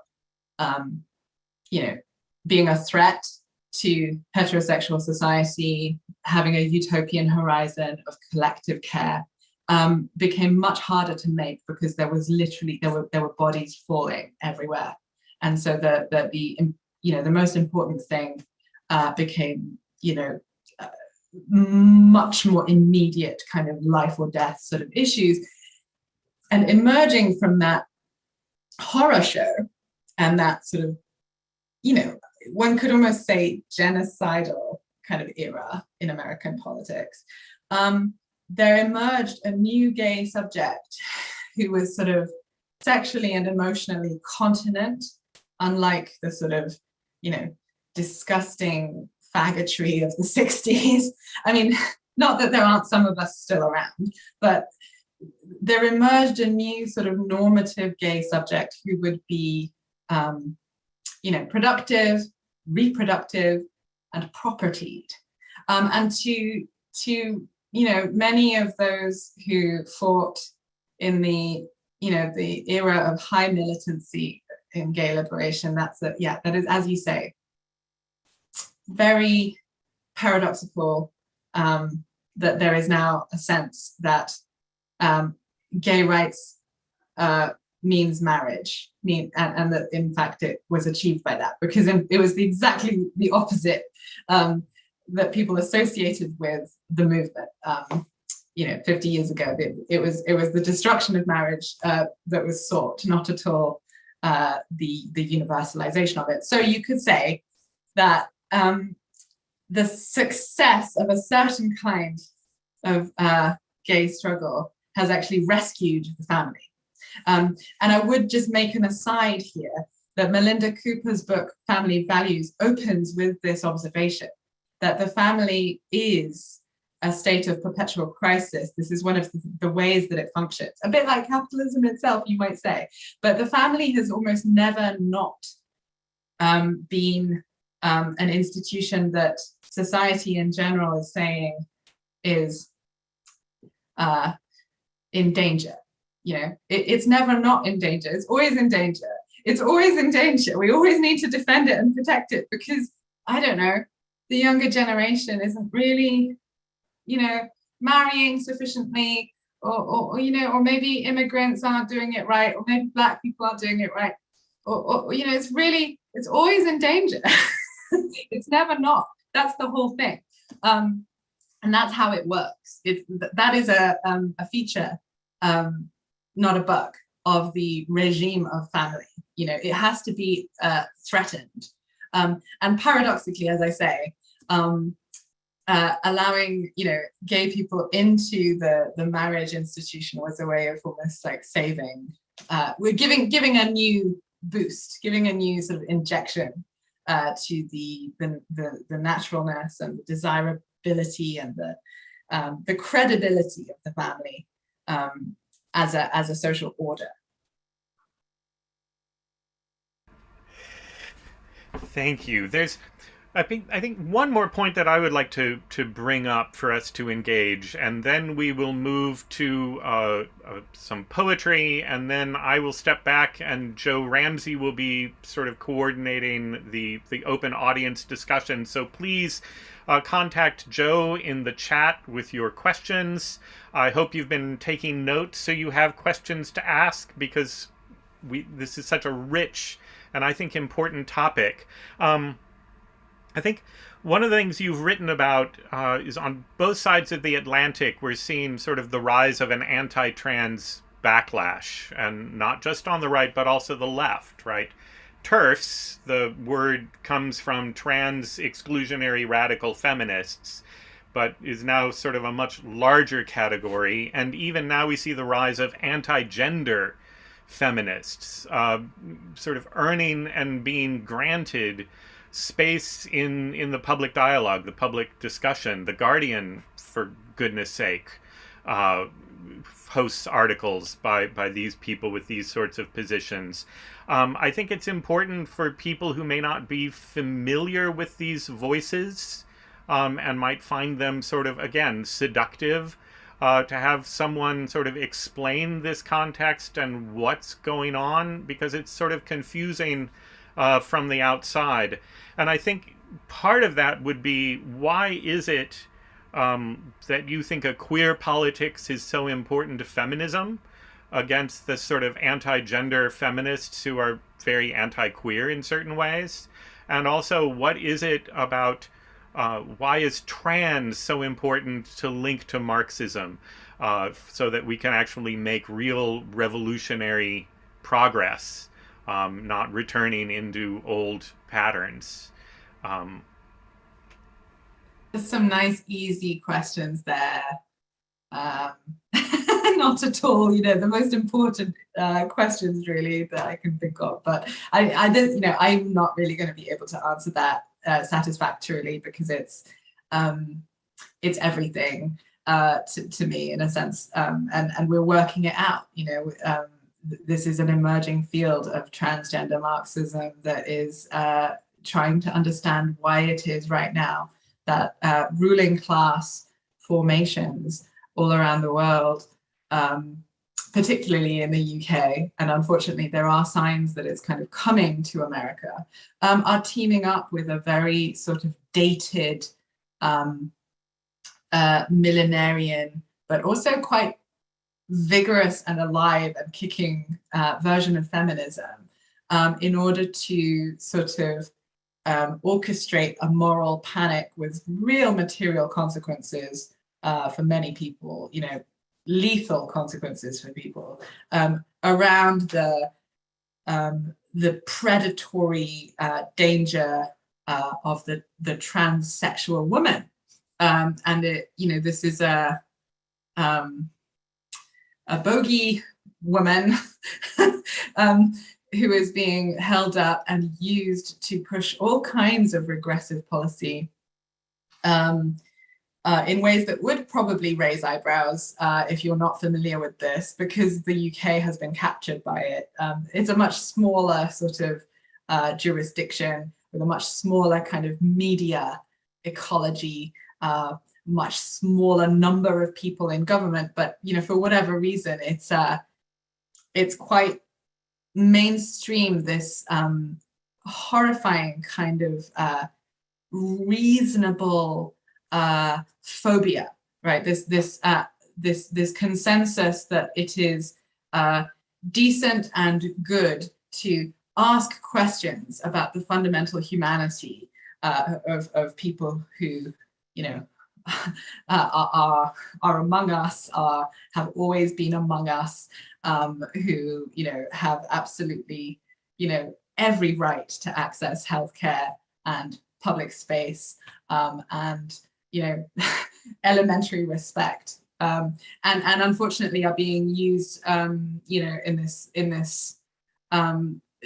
terrifying way, much like with, the moral majority and We Believe the Children in the 80s, where, gay liberation was successfully beaten back into a very sort of modest position through this successful weaponization of the child, right?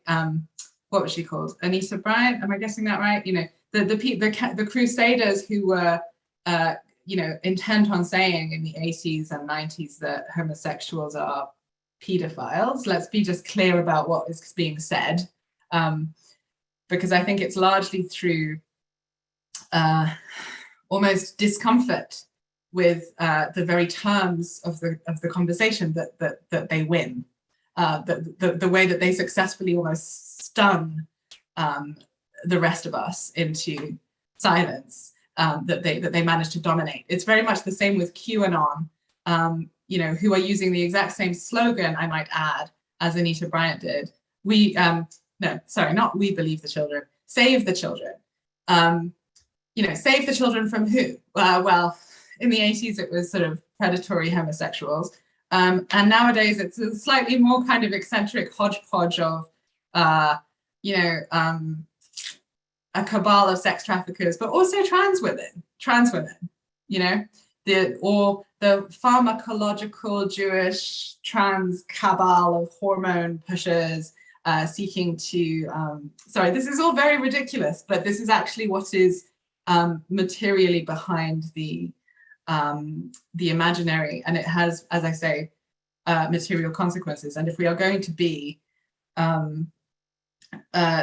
powerful forces of solidarity and liberation, we have to be completely unstinting, really proactive, really sort of clear in our denunciation of these weaponizations of the child, of the victimization of an imaginary sort of cisgender woman whose cisgender femaleness is supposedly put at risk by the existence of queer and trans people.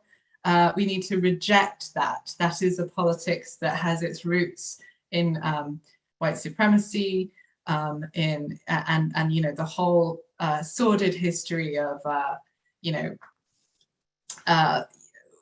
white female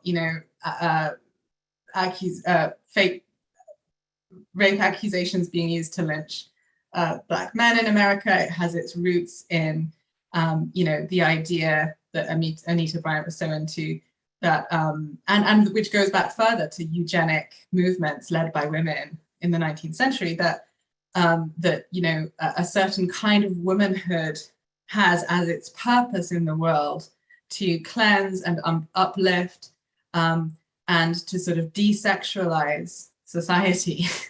And that can be spun as feminism. And it is being successfully spun as feminism. But of course, feminism, in my view, should not be simply taken as a word that means good politics. This might be a controversial point. Funnily enough, I find that this is one of the most controversial things I say. Could you believe? I don't think feminism simply means good. If something is feminist, good. No, unfortunately, that's not really the case. Feminism has been a very mixed, diverse field of ideologies and ideas, and some feminisms have been actively anti-liberatory. Some feminisms have basically been not teaming up with white supremacism, but they have had white supremacism in their very idea of what a woman is. And so we need to understand that feminism is imperative. I'm a feminist to my bones, but I am a feminist against other feminisms. And I'm not interested in saying that this turfism that you name, this trans exclusionary radical feminism, is not real feminism. That's a tactic that people like to use, and I can see why, but it's not my tactic. It's not what I think we need to do. I think, unfortunately, one can be a feminist and a white supremacist. One can be a capitalist feminist. One can be, and so it's not sufficient, right? A proper feminism would, in my view, involve Marxism, in its very kind of core, right? To understand how gender is produced, to understand how gender is maintained as a regime of nature, by which I mean, it appears natural to us. How is that made? That is a Marxist question. That's what I mean by transgender Marxism, and we need to understand ourselves, I think, with that true sort of alien curiosity that Marxism makes available to us, right? This true way, defamiliarization of every edifice of nature that we are told is immutable. And to me, that's the most exciting, essence of what Marx wrote. And that's, I guess, my best possible answer to your question about why we should be, not trans-inclusive. I would say trans-inclusive already implies that there is a group of people to include in something. I think that's wrong. To give you just one example, women's liberation was full of trans women in the 60s and 70s. It is a false version of history that has been given to us by a small group of feminists that says that trans women have only just appeared and that they want they want access to our feminism and to our women-only spaces. You know, we just need to denaturalize and turn this on its head. Yeah,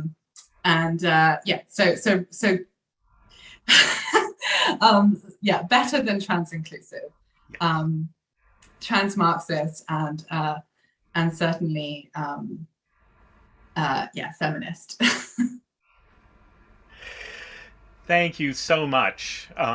You have given us so much to think about, and I am looking forward to a rich conversation soon. That we will open this up for everyone to talk. So please have questions ready. We have so much to chew into. But I think I'm going to hand this back to Dean at the moment, who wants to give us a moment to think before we re-engage. And thank you again, Sophie, so much. It has been my privilege and joy to have this time to talk to you.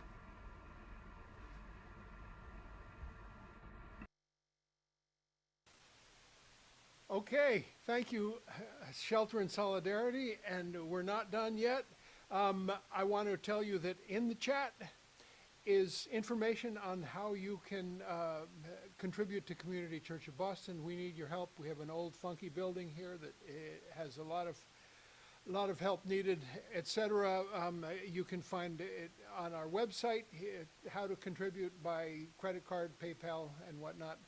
But I just want to bring back Karin Klein for one last poetic intervention here, and tell you that she found a stack of books this big that she wants to take home with her. If you want to come down and do the same to this treasure of books that we have here, please come down during our office hours, Monday, Wednesday, Friday. And Dean, your volume is fairly low. Okay, my volume is low. Okay. I don't know what to do about that, except to introduce Karin Klein and tell you that while she's going, I'll try and bring up the volume. Karin.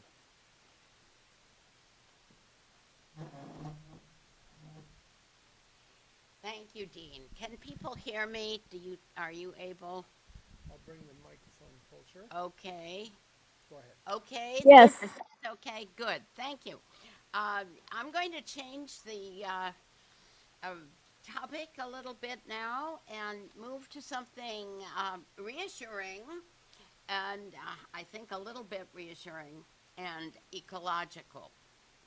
I'm going to move, I started with the first poem I did talking about changing cloud patterns and how our own minds have these changes in them. Where we see the sun, then we don't. We know something, but we can't talk about it because we've lost its name. But I know the name of a constellation that I watch quite faithfully, and that's Orion. And my poem is called My Orion. I watched and I waited for you, waited and watched as August slid into September. Domino days fall onto each other. Woke at 4:30 a.m., hunting for you, the hunter. You never came. From under the loft window, I stare directly up at only sky. Pre-dawn of the equinox, there you were, right on time, startling, central, aggressive. Your 4 stars separate the clouds, your diagonal belt and arrows thrust, the cosmos, your hunting grounds. On our axial planet, eaten by ravenous fires, floods gulp rooftops, earth burps lava, virus and pollution spoil the air. With nature's old calendar outdated, it cheers me to know from your appearance, Orion, the order of the universe still holds. Thank you.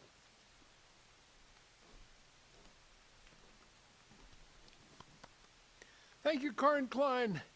And Joe Ramsey is going to lead this Q&A, and I have put him in spotlight. Hi, Joe. Good to see All you. right.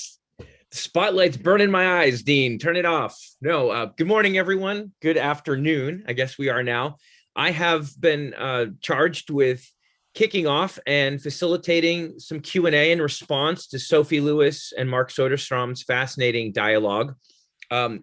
So as Dean and Mark have indicated, if you do have a question or comment, please feel free to post it in the chat box. Indicate if you'd like to read it aloud or have someone such as myself read it for you, or you can message me directly and do the same, although it may take me a minute to notice what you've done, as I am now multitasking. Sophie, are you still there? I'm still here. Hi, Joe. Oh, great. Okay. So since I'm spotlighted, I can't see you either. I like to actually see you. So what I thought, Sophie, if it's okay with you, that I would lay a question or two on you at a time and give you a chance to respond to them maybe together. Right now, it looks like I think we have 6 questions. So that could be 3 rounds of 2 or 2 rounds of 3. Maybe I have a pen. We could okay, do 2 rounds of 3. So why don't we do 2 rounds of 3? I think that makes more, because Let's do that. undoubtedly there'll be points of contact looking at some of these questions. The first 3 I'll actually do together. There are 2 people who would like me to relay their question, and I have one of my own. So the first that I will ask is my own question, which is partly based on the reading I've begun to give your pamphlet, which I'm just really excited about. I've just read the first chapter of 4 or 5 and looking forward to reading the whole thing. But you in the text, you get a little more into some of what I might at least risk calling kind of concrete expressions of what family abolition might look like. Now, my sense is that you may not be the most programmatic of socialists or whatnot. I don't know, in the sense of calling on the state to do X, Y, or Z. But I'm nonetheless going to frame my question in terms of what do you think might be, not to say you want to give a blueprint, but might be or have been, if you want to draw from the past, state policies or some, whether you want to use the term state or not, but kind of collective policies, as well as kind of collective practices that you see as potentially or historically representing an alternative to or a transcendence of sublation, abolition, whatever word you want to use, of the family. So that's mine. Just for those, we've had a really rich philosophical discussion here, but I'm sure there's some who would like some of that, the pragmatic kind of, okay, what would this look like? I mean, one example just to start, right, that you mentioned in your pamphlet has to do with like collective kitchens rather than privatized kitchens in households. So I would just love to hear a little more kind of concrete suggestions, either from the past, the present, or maybe a utopian future. So that's my small question. Coming in a different direction, Michael Dola has asked me to relay another juicy question here. And I'm actually going to read his text. So he asks if you've come across, Sophie, some of these, in his opinion, pernicious arguments coming from kind of post-Trump conservative think tanks such as the American Compass, or academics such as Erica Bacciocchi, who wrote about the Dobbs case, about bringing the so-called family wage back into a wider bipartisan Democratic, Republican, or some people would say red-brown conversation. And I'm just going to read one of those arguments that Michael has highlighted, right? So this is coming from those kind of pushing the family wage as a kind of alternative to neoliberalism. Quote, an important insight deep within the structure of the recently passed family income support bill, right, is that much of the trouble ailing families right now is not strictly poverty, it's fatherlessness, whether it's the fault of the Great Society programs themselves, deindustrialization, the sexual revolution, inordinate incarceration, or all of it together. This argument goes, fathers are far too often disconnected from their children and their children's mothers. This is not good for men or women, and it certainly isn't good for their children. And so a family subsidy that encourages marital stability and bolsters provision is a means for fathers especially to have greater impact on the well-being of their families. Michael adds that he fears that this sort of line is going to bring over a lot of the social democratic left, who want the state to bolster social benefits regardless of the aim in service of combating neoliberalism. So that's a critical question on the state's relationship to the family. Finally, I think, in a way, I think these three questions kind of go together. Linda Liu, one of the co-producers of Shelter in Solidarity, as well as, I will say, my own partner in all things, comrade and more, writes that she's inspired by your vision of a proliferation and a proliferation and a deprivation of relationships of care. But she's also worried by what she's seeing as to how we can expand our imaginations and desires. Linda asks that she's wondering if you have thoughts on how to think and act in terms of abundance in the present, in the midst of so much scarcity of so many kinds. So again, this question of how can we enact this more robust idea of human friendship, comradeship, despite the felt scarcities and austerities of the present. There you go. There's a few measly questions for you, Sophie. What can you do with them? Thank you. Gosh. Whew. Yeah. Concrete policies. There is a whole kind of welter of small things that might operate as, non-reformist reforms, potentially, that I would certainly like to see in the meantime to help us build power. It would be, but you're right, I'm not really primarily a policy-oriented thinker. There are sort of things you can look at if you're interested that do think a little bit more like that. Jules Joanne Gleason and Kate Doyle Griffiths wrote a piece called Kinderkommunismus, Children Communism, which actually sort of proposes that there needs to be quite assertive kind of building of an institution, a centralized sort of institution of counter-social reproduction, a creche for all generations that really takes in charge the provision of needs of people in and this, that's something that you can only really imagine happening in an insurrectionary setting, so without wanting to be kind of glib and to make that move that's kind of like, oh, well, I can't really say because we, there needs to be a revolutionary situation for this to happen. That is kind of, unfortunately, that is kind of the case. The philosopher Kathi Weeks has a wonderful set of observations about how family abolitionism demands of us,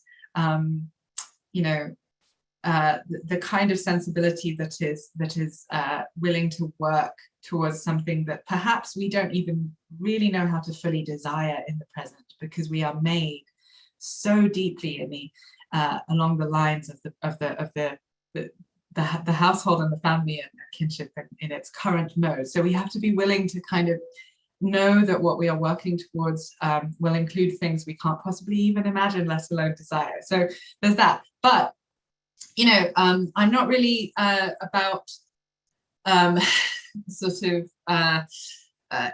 imposing a centralized institution of education and on people necessarily. What I think we might want to think about includes, as you said, this idea of kitchenlessness, which feminist urban planners, including Dolores Hayden, talked about in the 80s and 90s. And the kitchenlessness is a funny word. What it really means is that kitchens would only be collective. So, perhaps there would be some means of producing food, in a solitary way when you want to, but the overwhelming norm and expectation would be that food is something that is produced and distributed and enjoyed in the common sphere. That's what the kitchenless city is. And according to those sort of feminist Marxist urban planners and geographers, I don't know if you remember my PhD was in human geography, so there is some genealogy there, I suppose. That they strongly felt that private kitchens were one of the main technologies of children's and women's shared oppression. So kind of removing the kitchens from homes, from private homes, would already be one move towards making the organized scarcity of the family and the immense labor intensiveness of the family impossible, or at least more difficult to sustain on a systematic structural level. So, you know, a lot of the policies might not really sound like family abolition policies, right? You know, universal free healthcare, or single payer, as you call it here, I think, you know. I can tell you that making the move to a country where if I get hit by a car, it's not necessarily the case that I'll just be taken care of because of there's some sort of societal agreement that that's what should happen, is quite a big deal. It physically changes you to live in a place where there is not you know, an expectation that people will take care of you, you know, if you get hit by a car. These things are kind of necessary for beginning to kind of open us out of the sort of survival crouch that is the family. You know, provision of food, provision of transport, policies that might enable children, or the people we currently call children, to participate in decision making, including about their own care and their you know, the ways and places that they live. And this was a big deal for Shulamith Firestone. She really emphasized that households need to be kind of consensual arrangements, including for children. And if children want to transfer out into a different household, that needs to be something that is actively enabled and supported. Because, you know, as we have seen in the pandemic, you know, households can be quite difficult to flee for, you know, traditionally and still unfortunately ongoingly for women and abused children. And then, you know, I'm also interested in policies that might loosen the norms around the sort of registration of children as, you know, the responsibility of and almost property of one or at most two people. So perhaps in the same way that we are having a conversation about identification cards not having gender markers on them, I'm curious whether we could have a conversation about birth certificates being, you know, documents that could have many names on them, or perhaps we don't necessarily need them at all. What do we need them for? You know, just sort of things that might loosen those sort of norms of registration and individualization of responsibility. But of course, like, you know, there are many more, and you will think of them, and you will write to me about them. And, you know, in Scotland, there was a policy that some conservatives got very, and feminists, unfortunately, maybe conservative feminists got very angry about, where there was going to be a sort of mandatory named person for every child. So the state was going to kind of mandate that there should be an adult who had to look out for every child, who wasn't their kin, right?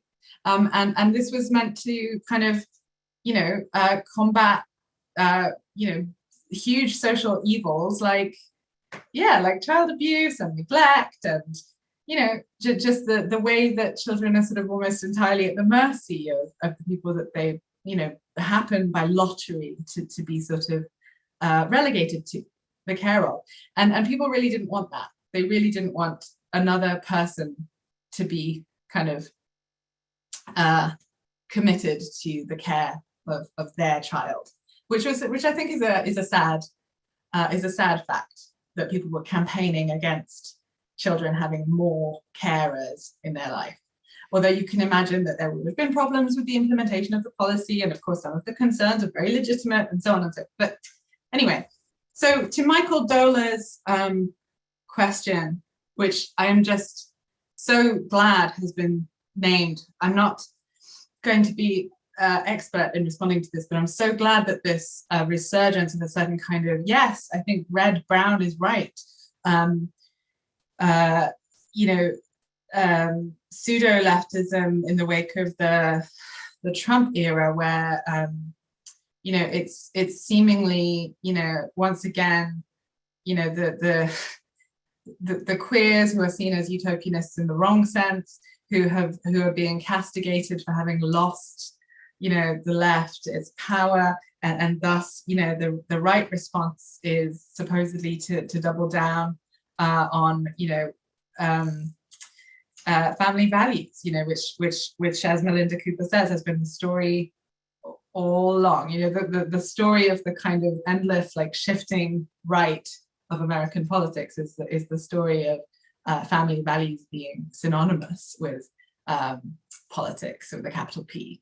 And yeah, I think so. I'm not really clear what the people, the think tanks and that you actually mentioned entail, although I think I can imagine. But it certainly, the history we need to know to be able to tackle this effectively is the history that M.E. O'Brien, or Michelle O'Brien, talks about in The History of Family Abolitionism in Endnotes Journal, which is a hefty, incredibly well-researched history. And she talks about how the labor movement in Europe at the turn of the century won the family wage, won the male breadwinner wage, and that was a kind of mixed victory, that had really bad consequences for certain kind of more marginalized sectors of the proletariat, if you like, or the lumpen, or depending on how you define proletariat, right? You can do some things that are a bit more feminist and anti-racist if you define it as like having nothing but your labor to sell, not necessarily being in a relation of selling it. Anyway, sorry, nerding out too much. But the victory of the, as it were, of labor struggle gaining access to the male breadwinner wage was something that needs to be understood as impressive, and at the same time perhaps a bit of a tragic turn in socialist history, because it plotted a certain path of sort of respectability for socialism, and that path has left others trampled underfoot. It has left some of us excluded from the struggle for true liberation from capitalism, who ought to be sort of central to the struggle. And so we're still kind of dealing with the fallout from the end of the end of the 19th century, if you like, around the male breadwinner wage. So yeah, and Emily Ostrom and other sort of think tank personalities like that are now talking about how the family should be run as a firm. I believe there's a book called The Family Firm, which is laying out a new case for the reinvigoration of the family. So I think these two things can converge: the red-brown moment and the sort of hyper neoliberalized sort of the convergence of girl boss feminism with the sort of housewife position. So you can be a girl boss in the corporation of your own family, is as I understand it, the new rather kind of dystopian development. So that wasn't really a reply, but I am very glad that you brought this up, Michael. So to Linda's and one clarification, I Zoom autocorrect butchered Linda's question, and it was not proliferation and deprivation, but the proliferation and deprivatization of relationships that Linda found so inspiring. I just want to make that clear. It was Zoom and butchering that question. Okay, great. No, not butchered at all. It's just, I completely understood. Thank you. Yeah, so actually, I think this is wonderful to actually include as well as emphasizing so much the structural character of all of this and the sense in which it's impossible really to envision family abolition outside of conditions of,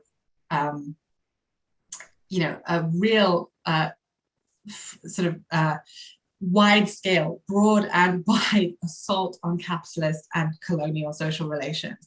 It's also, I think, important to ask about how we cultivate comradliness and a liberatory form of kinship, or kith, you know, K-I-T-H, in the present. So I'm really glad that that's been brought up, because I think sometimes there can be an overly pessimistic or sort of a version of historical materialism that almost sees there as being no role for the interpersonal, ethical whatsoever. And I think that's an equally grave error, as simply imagining that we can ethically overturn capitalism, right, by making little communes or making little, you know. So what I would say in response to Linda is that we should sort of squint at the cracks in the present where we see abundant and liberatory kin making, which is sometimes in the biological private nuclear household, right?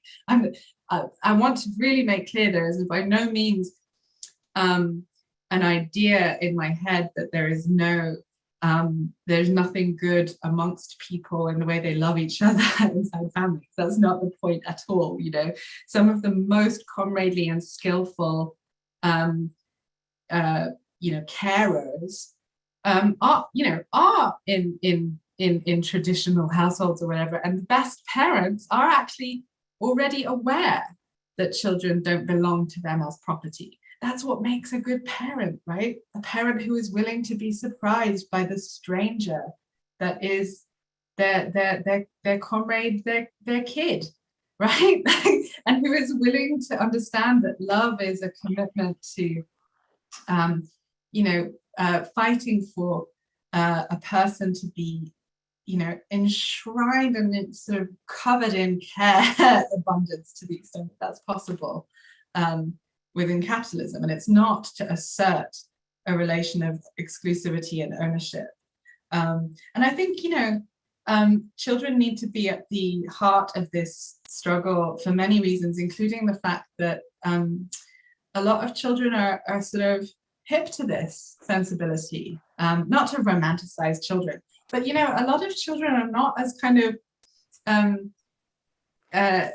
not as needy of the exclusivity of the family as people like to think, right? Of course, children need and deserve and are entitled to, as I want to be completely clear, sustained, uninterrupted, guaranteed, steady care, you know, perhaps from a limited number of people, sure. But there is an idea that we have, I think, that children will somehow be devastated if they find out that they are cared for by parents as a result of choice, not nature. Does that make sense? So, you know, why would that be worse? We have a very strong ingrained notion that we need a guarantee of nature in order to make love safe.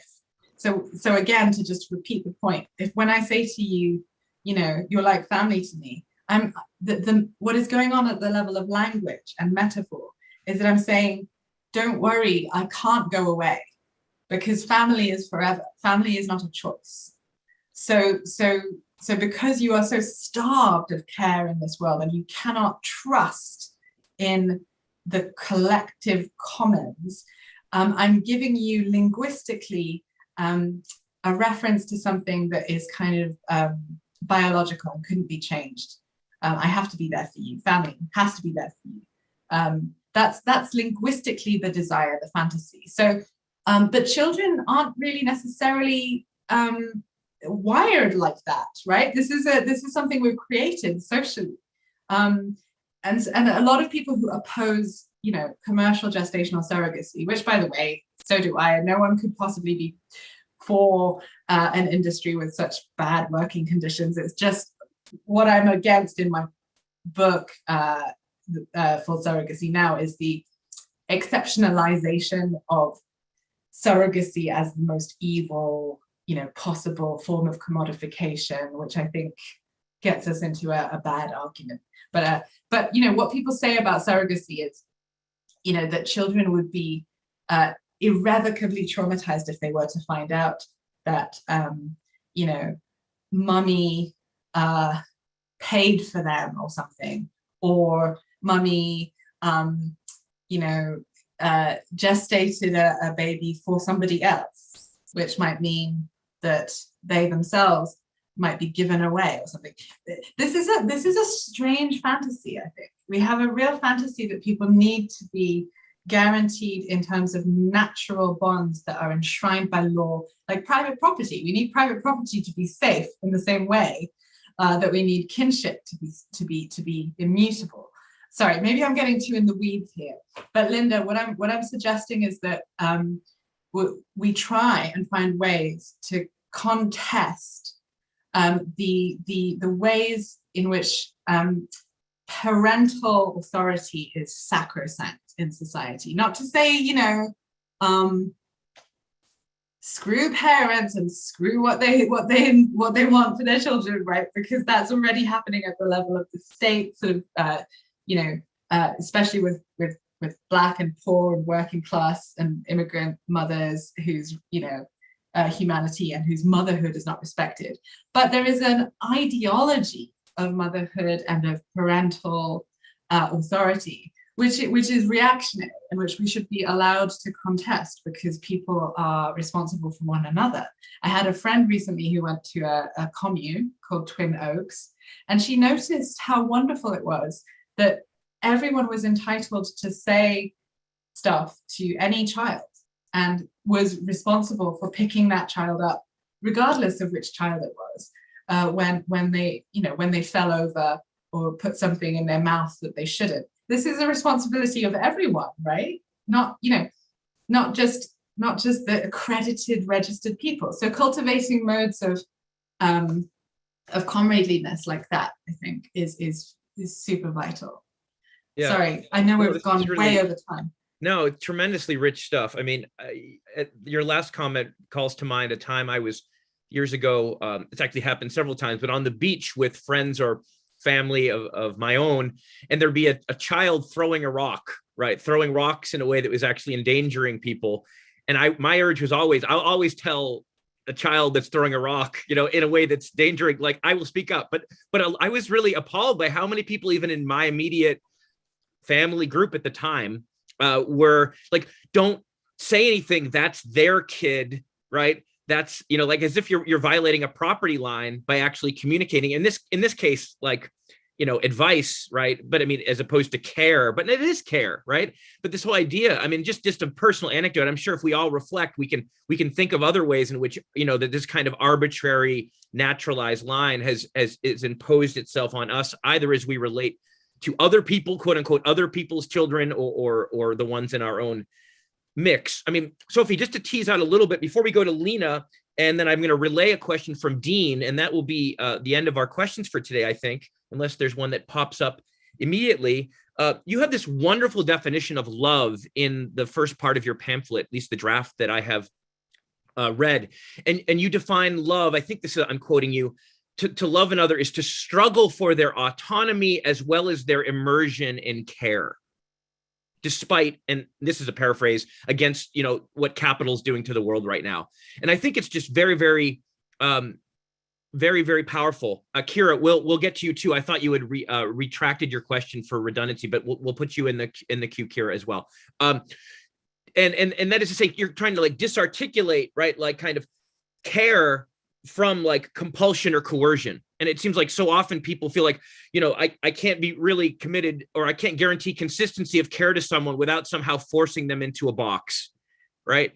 Whether it's a child or an adult. And I hear so many of your kind of family abolitionist transitional ideas anyway have to do with kind of like reducing the dependency people have currently on a family structure and or their employer as well. And it just seems really powerful. So, I mean, my question, though, when you talk about the naturalization of private property, obviously some of us are more invested in that literally than others. So I wanted to bring kind of class back into the picture more explicitly and talk a little bit about what the abolition, so this will be my question, what the abolition of the ruling class families would look like. I mean, and maybe if you could say a little bit about inheritance here, and how your kind of Marxist feminist analysis of, or so, socialist abolitionist view of inheritance is capital versus personal property, how the whole question of inheritance factors in here. Also, we have Dean wants to see if you have a comment on the very current Supreme Court struggle over what he describes as forced procreation mandates. Also, Lena is going to ask a question herself, and I believe Kira, would you like to ask a question too? Unless Kira indicates otherwise, I will. Sorry, Joe. Yeah, I think you might have confused Seren and I again. There you go. Well, like multitasking in the chat box. But I'm still asking mine. There you go. The common last name. There it goes. Does it to me. So, so Kira, we will go to Lena, who's prepared with a question about COVID, and then Kira, you will get our final question, I believe, for the day. All right, Lena. Yeah, thanks, Joe. So Sophie, I have a question regarding the pandemic. So you've already talked a little bit about, the issue of domestic violence and abuse during the pandemic and lockdowns during the pandemic. But I wanted to ask if you could kind of expand on how COVID has really, exposed the fact that there's really no alternative to the family through like state mandates, like sheltering in place, social distancing, et cetera, that are so extremely tied to the family. And then also, how do you think COVID would be tackled differently and, more effectively in a world that has transcended or abolished the family?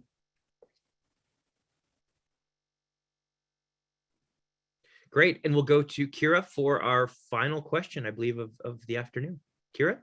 All right. Thank you, Joe. And thank you, Lena. That was a really great question. I just want to kind of bring up a similar topic, or a topic that's been brushed upon with the brown-red question, which is like, we've seen the family as a site of state violence for a very long time. It was brought up earlier when you talked about save the man, kill the Indian.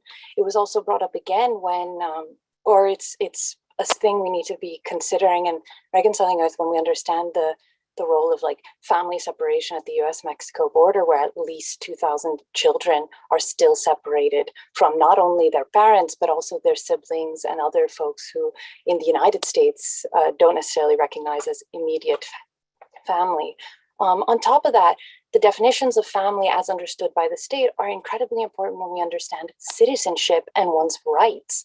Just recently, in the past week, the UK has passed through the House of Commons, I believe, a bill that will allow the United Kingdom to revoke citizenship from, UK citizens without notice if they are eligible for a citizenship elsewhere. So if one of their grandparents, let's say, is from another country, and that citizenship could be imparted on them, they are suddenly, these folks can have their citizenship revoked at any time for the public good as determined by the state.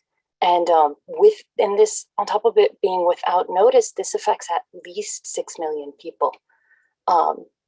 So how can we understand the family and family abolition in particular as a path for struggle, especially against state violence, when we've seen again and again that, especially like in these white supremacy states, that this is where they want to target. Great, Kira, and apologies for missing your excellent question earlier, Kira. I just wanted to say that. All right, over to you, Sophie. Thank you. Oh, friends, I'll be honest, I am flagging a little bit, and these are such important questions. So I'm a little daunted by the prospect of trying to do justice to all of them. So I'll try and be really brief, and I'll necessarily be quite disappointingly sparse. I won't be able to speak to them properly. They're all such good questions. So yeah, private property, I believe, was the first question, Joe. Many things were raised. Yeah, of course, people are differently invested in private property in a material sense. Ideologically, it can be a little bit more messy, and it's unfortunately the case that as with private property, the family sort of orders as a form of aspiration, a whole bunch of populations who don't really benefit from those institutions, right?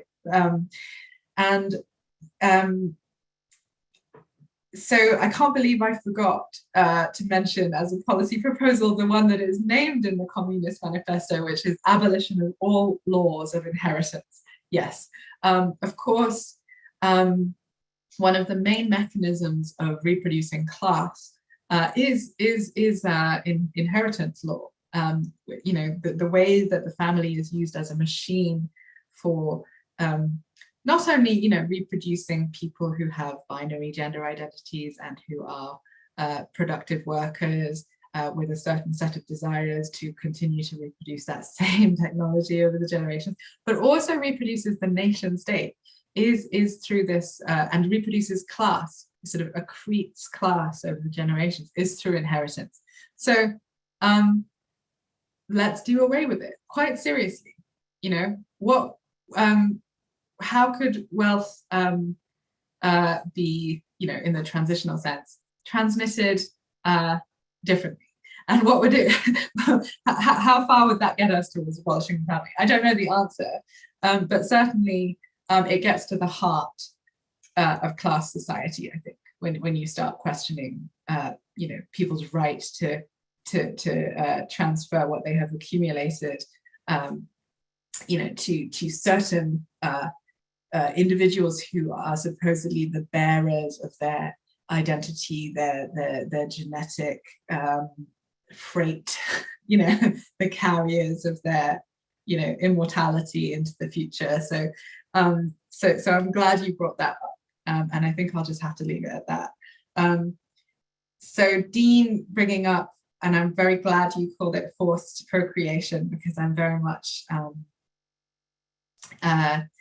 you know, attached to making, you know, the point as much as possible that there is a regime of forced gestating, you know, forced birth, forced pregnancy in place in basically, you know, most of the nations on Earth, and that's the way it should be framed. You know, the healthcare and technological infrastructures that need to be in place for us to be, you know, empowered and free, you know, are not in place as potential gestators who may wish to withdraw our gestational labor power, right? And should have the right, obviously. No one should be forced to do labor against their will. That's an elementary leftist point, I would have thought, or even a libertarian point. Like, everyone should be able to get behind the idea that people should not work against their will. And that's, I think, the way we should be framing our relation to the sort of, yeah, as I say, technological and healthcare necessities for that elemental sort of bodily autonomy baseline to be reached, right? You know, I'm not against nature. However, there are plenty of things about our bodies that we don't take as, you know, givens. We don't have to suffer as diabetics or as people with, you know, faulty vision or whatever. We correct these things. And the thing about the hemachorial placenta, which is the placenta that we work with as a species, is that it's not very well designed.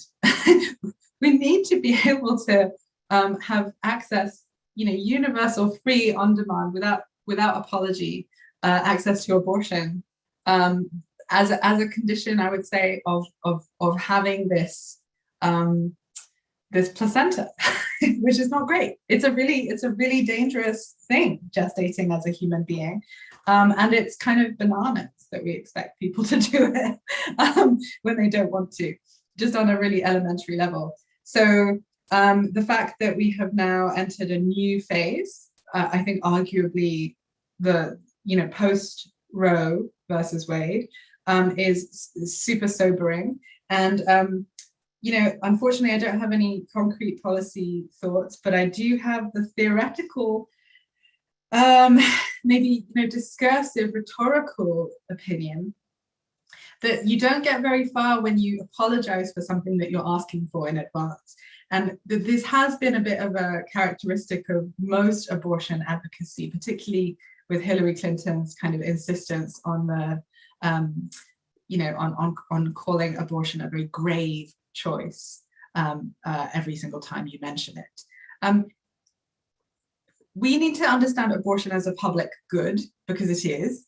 Empirically, sociologically, it's extremely clear that abortion produces happiness for people, relief, happiness, feelings of cared forness, because that's what healthcare tends to do. And if we don't say that, if we can't say that we want abortions and we think abortions are good and that people should have them and that we want people to have them, and instead we keep on saying that, we don't really want them to happen, but probably they should if they really, really need to. That's not going to get us very far politically. I know that much as a strategist, right? Which I'm not. Anyway, so then there was a question about COVID,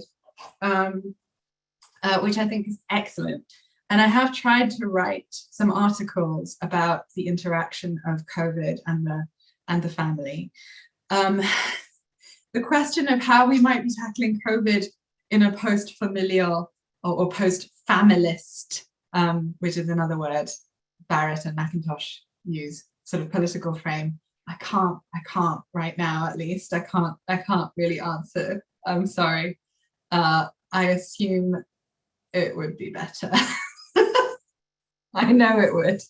I'm really grateful for that being raised again, because it is actually, I think, one of the reasons why this politics has a chance of gaining a little bit more ground right now. People are materially confronted with the ways in which the family is untenable. Right? Epidemiologically, this is untenable as a way of organizing the world. And I have been reading the comments by Lynn Siegel regarding other infrastructures besides kitchens, such as bathrooms, restrooms, and so on. And I've been trying to keep track of people's comments generally. Thank you so much for such an active and well-informed chat.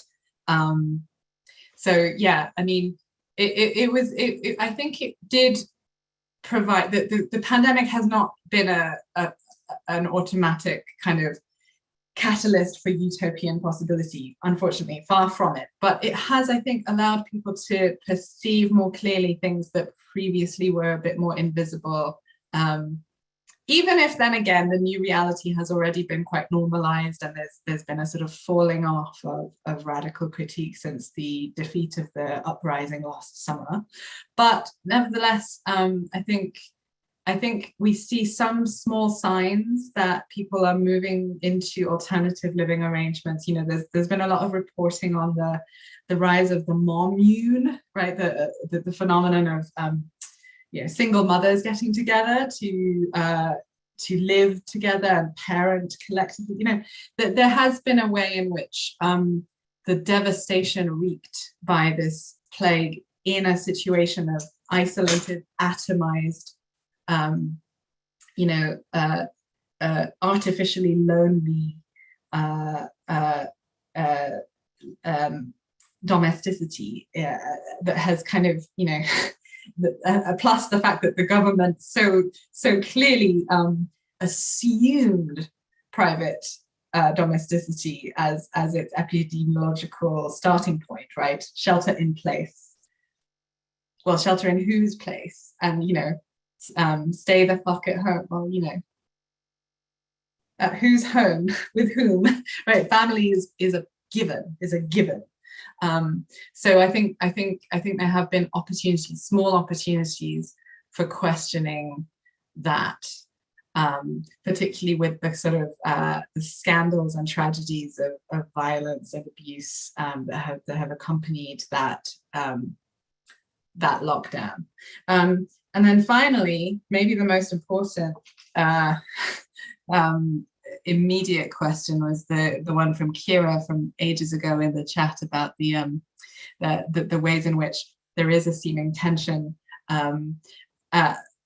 which then we need to argue forcefully against, to expose that is in fact the opposite, a tension between migrant justice and this idea of family abolition. And this is a super rich and complex and central vein to understand the ways in which the nation state and its borders are maintained and reproduced via the family as an ideology and as a legal premise, which is fundamentally stratified, right? The family that is supposedly welcome as a unit, which is why there is this theater of sort of scrutinizing it to see if it's legitimate, right? Like, did you hear about the DNA tests at the border, at the southern US border, to determine whether migrants were sort of legitimate, real families, right? This is a theater that is in place to imply, I mean, not only to justify, tearing people apart and committing the kinds of tortures that the border regime systematically and purposively commits in order to sort of police the nation and its labor economies. But it's also the fantasy that if you could pass the test, then you would have access to the wages of family, as well as the wages of citizenship and of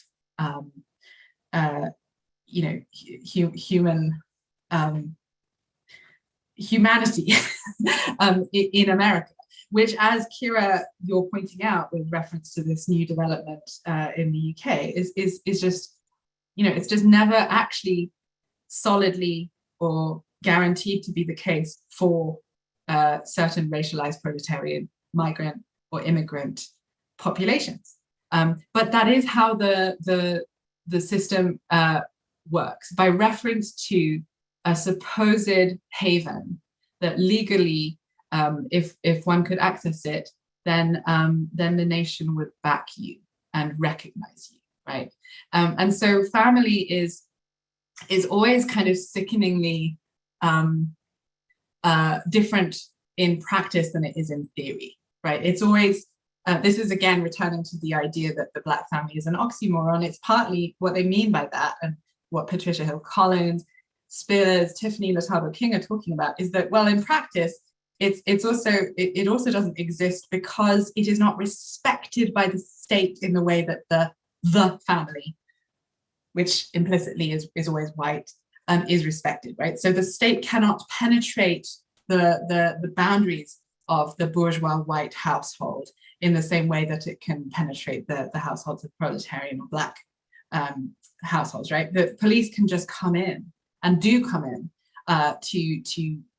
to do their business, to maybe even remove people, to shoot people inside their own, Black households, because there is no sanctity to certain families in the way that there is a sanctity to the family. But nevertheless, the system works through the premise that it is universal. And like many things in capitalism, it really is not. Does that, I mean, it doesn't adequately address everything you said, but I'm glad you yeah.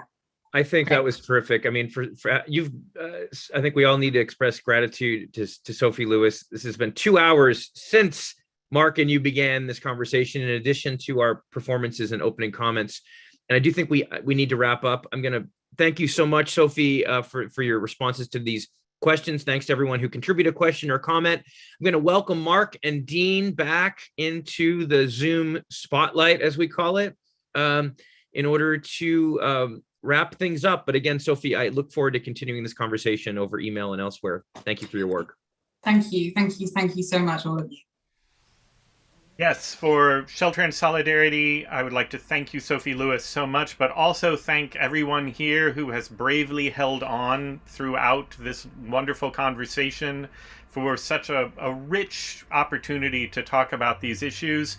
I would like to invite everyone here to also attend this upcoming Saturday, 12/18 at 11 a.m. will be the next Shelter and Solidarity show, Rethinking Alternatives with Marx. Two important thinkers who relate to today's topics who will be there, Sylvia Federici and Himana Banerjee. So if you've enjoyed today, you will enjoy next Saturday. I would also like to thank the supporters of Shelter in Solidarity, E5 at Cuatro Cinco, Hardball Press, a publisher of working class literature, the Community Church of Boston, whose space we are sharing today, and the Liberty Tree Foundation. I would also like to thank the production collective of Shelter in Solidarity, Kira Moodliar, Seren Moodliar, who have been doing marvelous work giving us all links and information in the chat, Joe Ramsey, Linda Liu, Lena Durkin, and Rachel Yorashus Patton. Thank you all so much for the work you do to keep this collective moving and to keep these discussions happening during our strange times of isolation. You all help keep us together. And I would like to hand this back to Dean for any closing comments from the community of Church of Boston. Thank you again for hosting us. It's been a real honor to be here. And we finish out with another thank you to Sophie.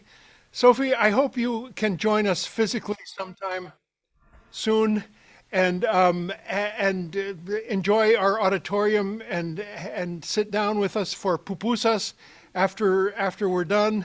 That's what we've been doing every Sunday. Luis Guzman is our cook and janitor, and he brings pupusas, and they're very good. I couldn't wait till the end. I went ahead and dug in, as have the other physical attendees. I invite everybody else to come here on a Sunday if they feel safe and good about it. We try to stay masked if we're not speaking or singing, and we have a million books for you to peruse. Karin Klein, and thank you, Karin, for joining us today, took a stack this big of poetry books and is paying whatever she deems is the appropriate amount. We haven't figured out a price structure yet. I want to also tell you to join us next Sunday. Reverend Irene Monroe, the amazing, dynamic Rev, African-American lesbian perspective on church and religion and society. After that, we take a week off, and we have in January Professor Jacques Pauwels from Canada speaking on World War I. We have a Sunday in 9th when representative from the Sunrise Movement will be joining us. Young folks, take charge. Take this church. It's yours. On that day, we also have an amazing friend of mine, singer from England. His name is Steve Tilston. I am really excited to have Steve join us virtually. We also have Charles Coe on Martin Luther King Day, poet, African-American, pillar of the arts community in Boston.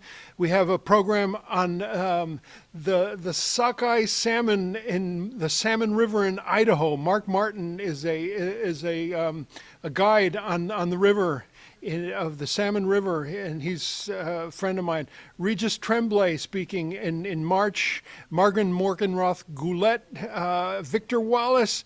All Poetry Sunday, Earth Defenders with Professor Alfred Brownell, Goldman Prize Environmental winner. We have the W.E.B. Du Bois lecture. You know, Du Bois spoke here many times. I've got to stop and finish up and saying thank you to Seren for all these links. They will be copied and pasted into the chat on our YouTube channel. And thank you to Kira Moodliar and Mark Soderstrom and Joe Ramsey, the whole Shelter in Solidarity team. To me, it hasn't mattered that we went on for a long time. Hey, Daniel Ellsberg was here last December, and he went on for 3 hours. We didn't beat him. We only went on 2 hours and 45. So Sophie, next time, see if you can beat Daniel Ellsberg's record.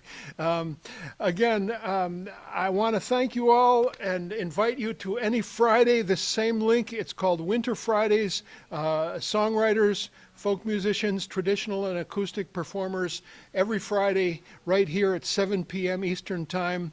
And on that note, I want to say, Noel, Noel, Noel, sing we loud. God today hath lifted up the poor and casted down the proud. Noel, Noel, Noel, Noel, sing we loud. God today hath lifted up the poor and casted down the proud. And we declare the meeting at the building to be over. Thank you all. Love you. And come to community church physically or virtually, however you choose. Be safe, be well, be loved, and happy holidays. Bye. Bye, everybody.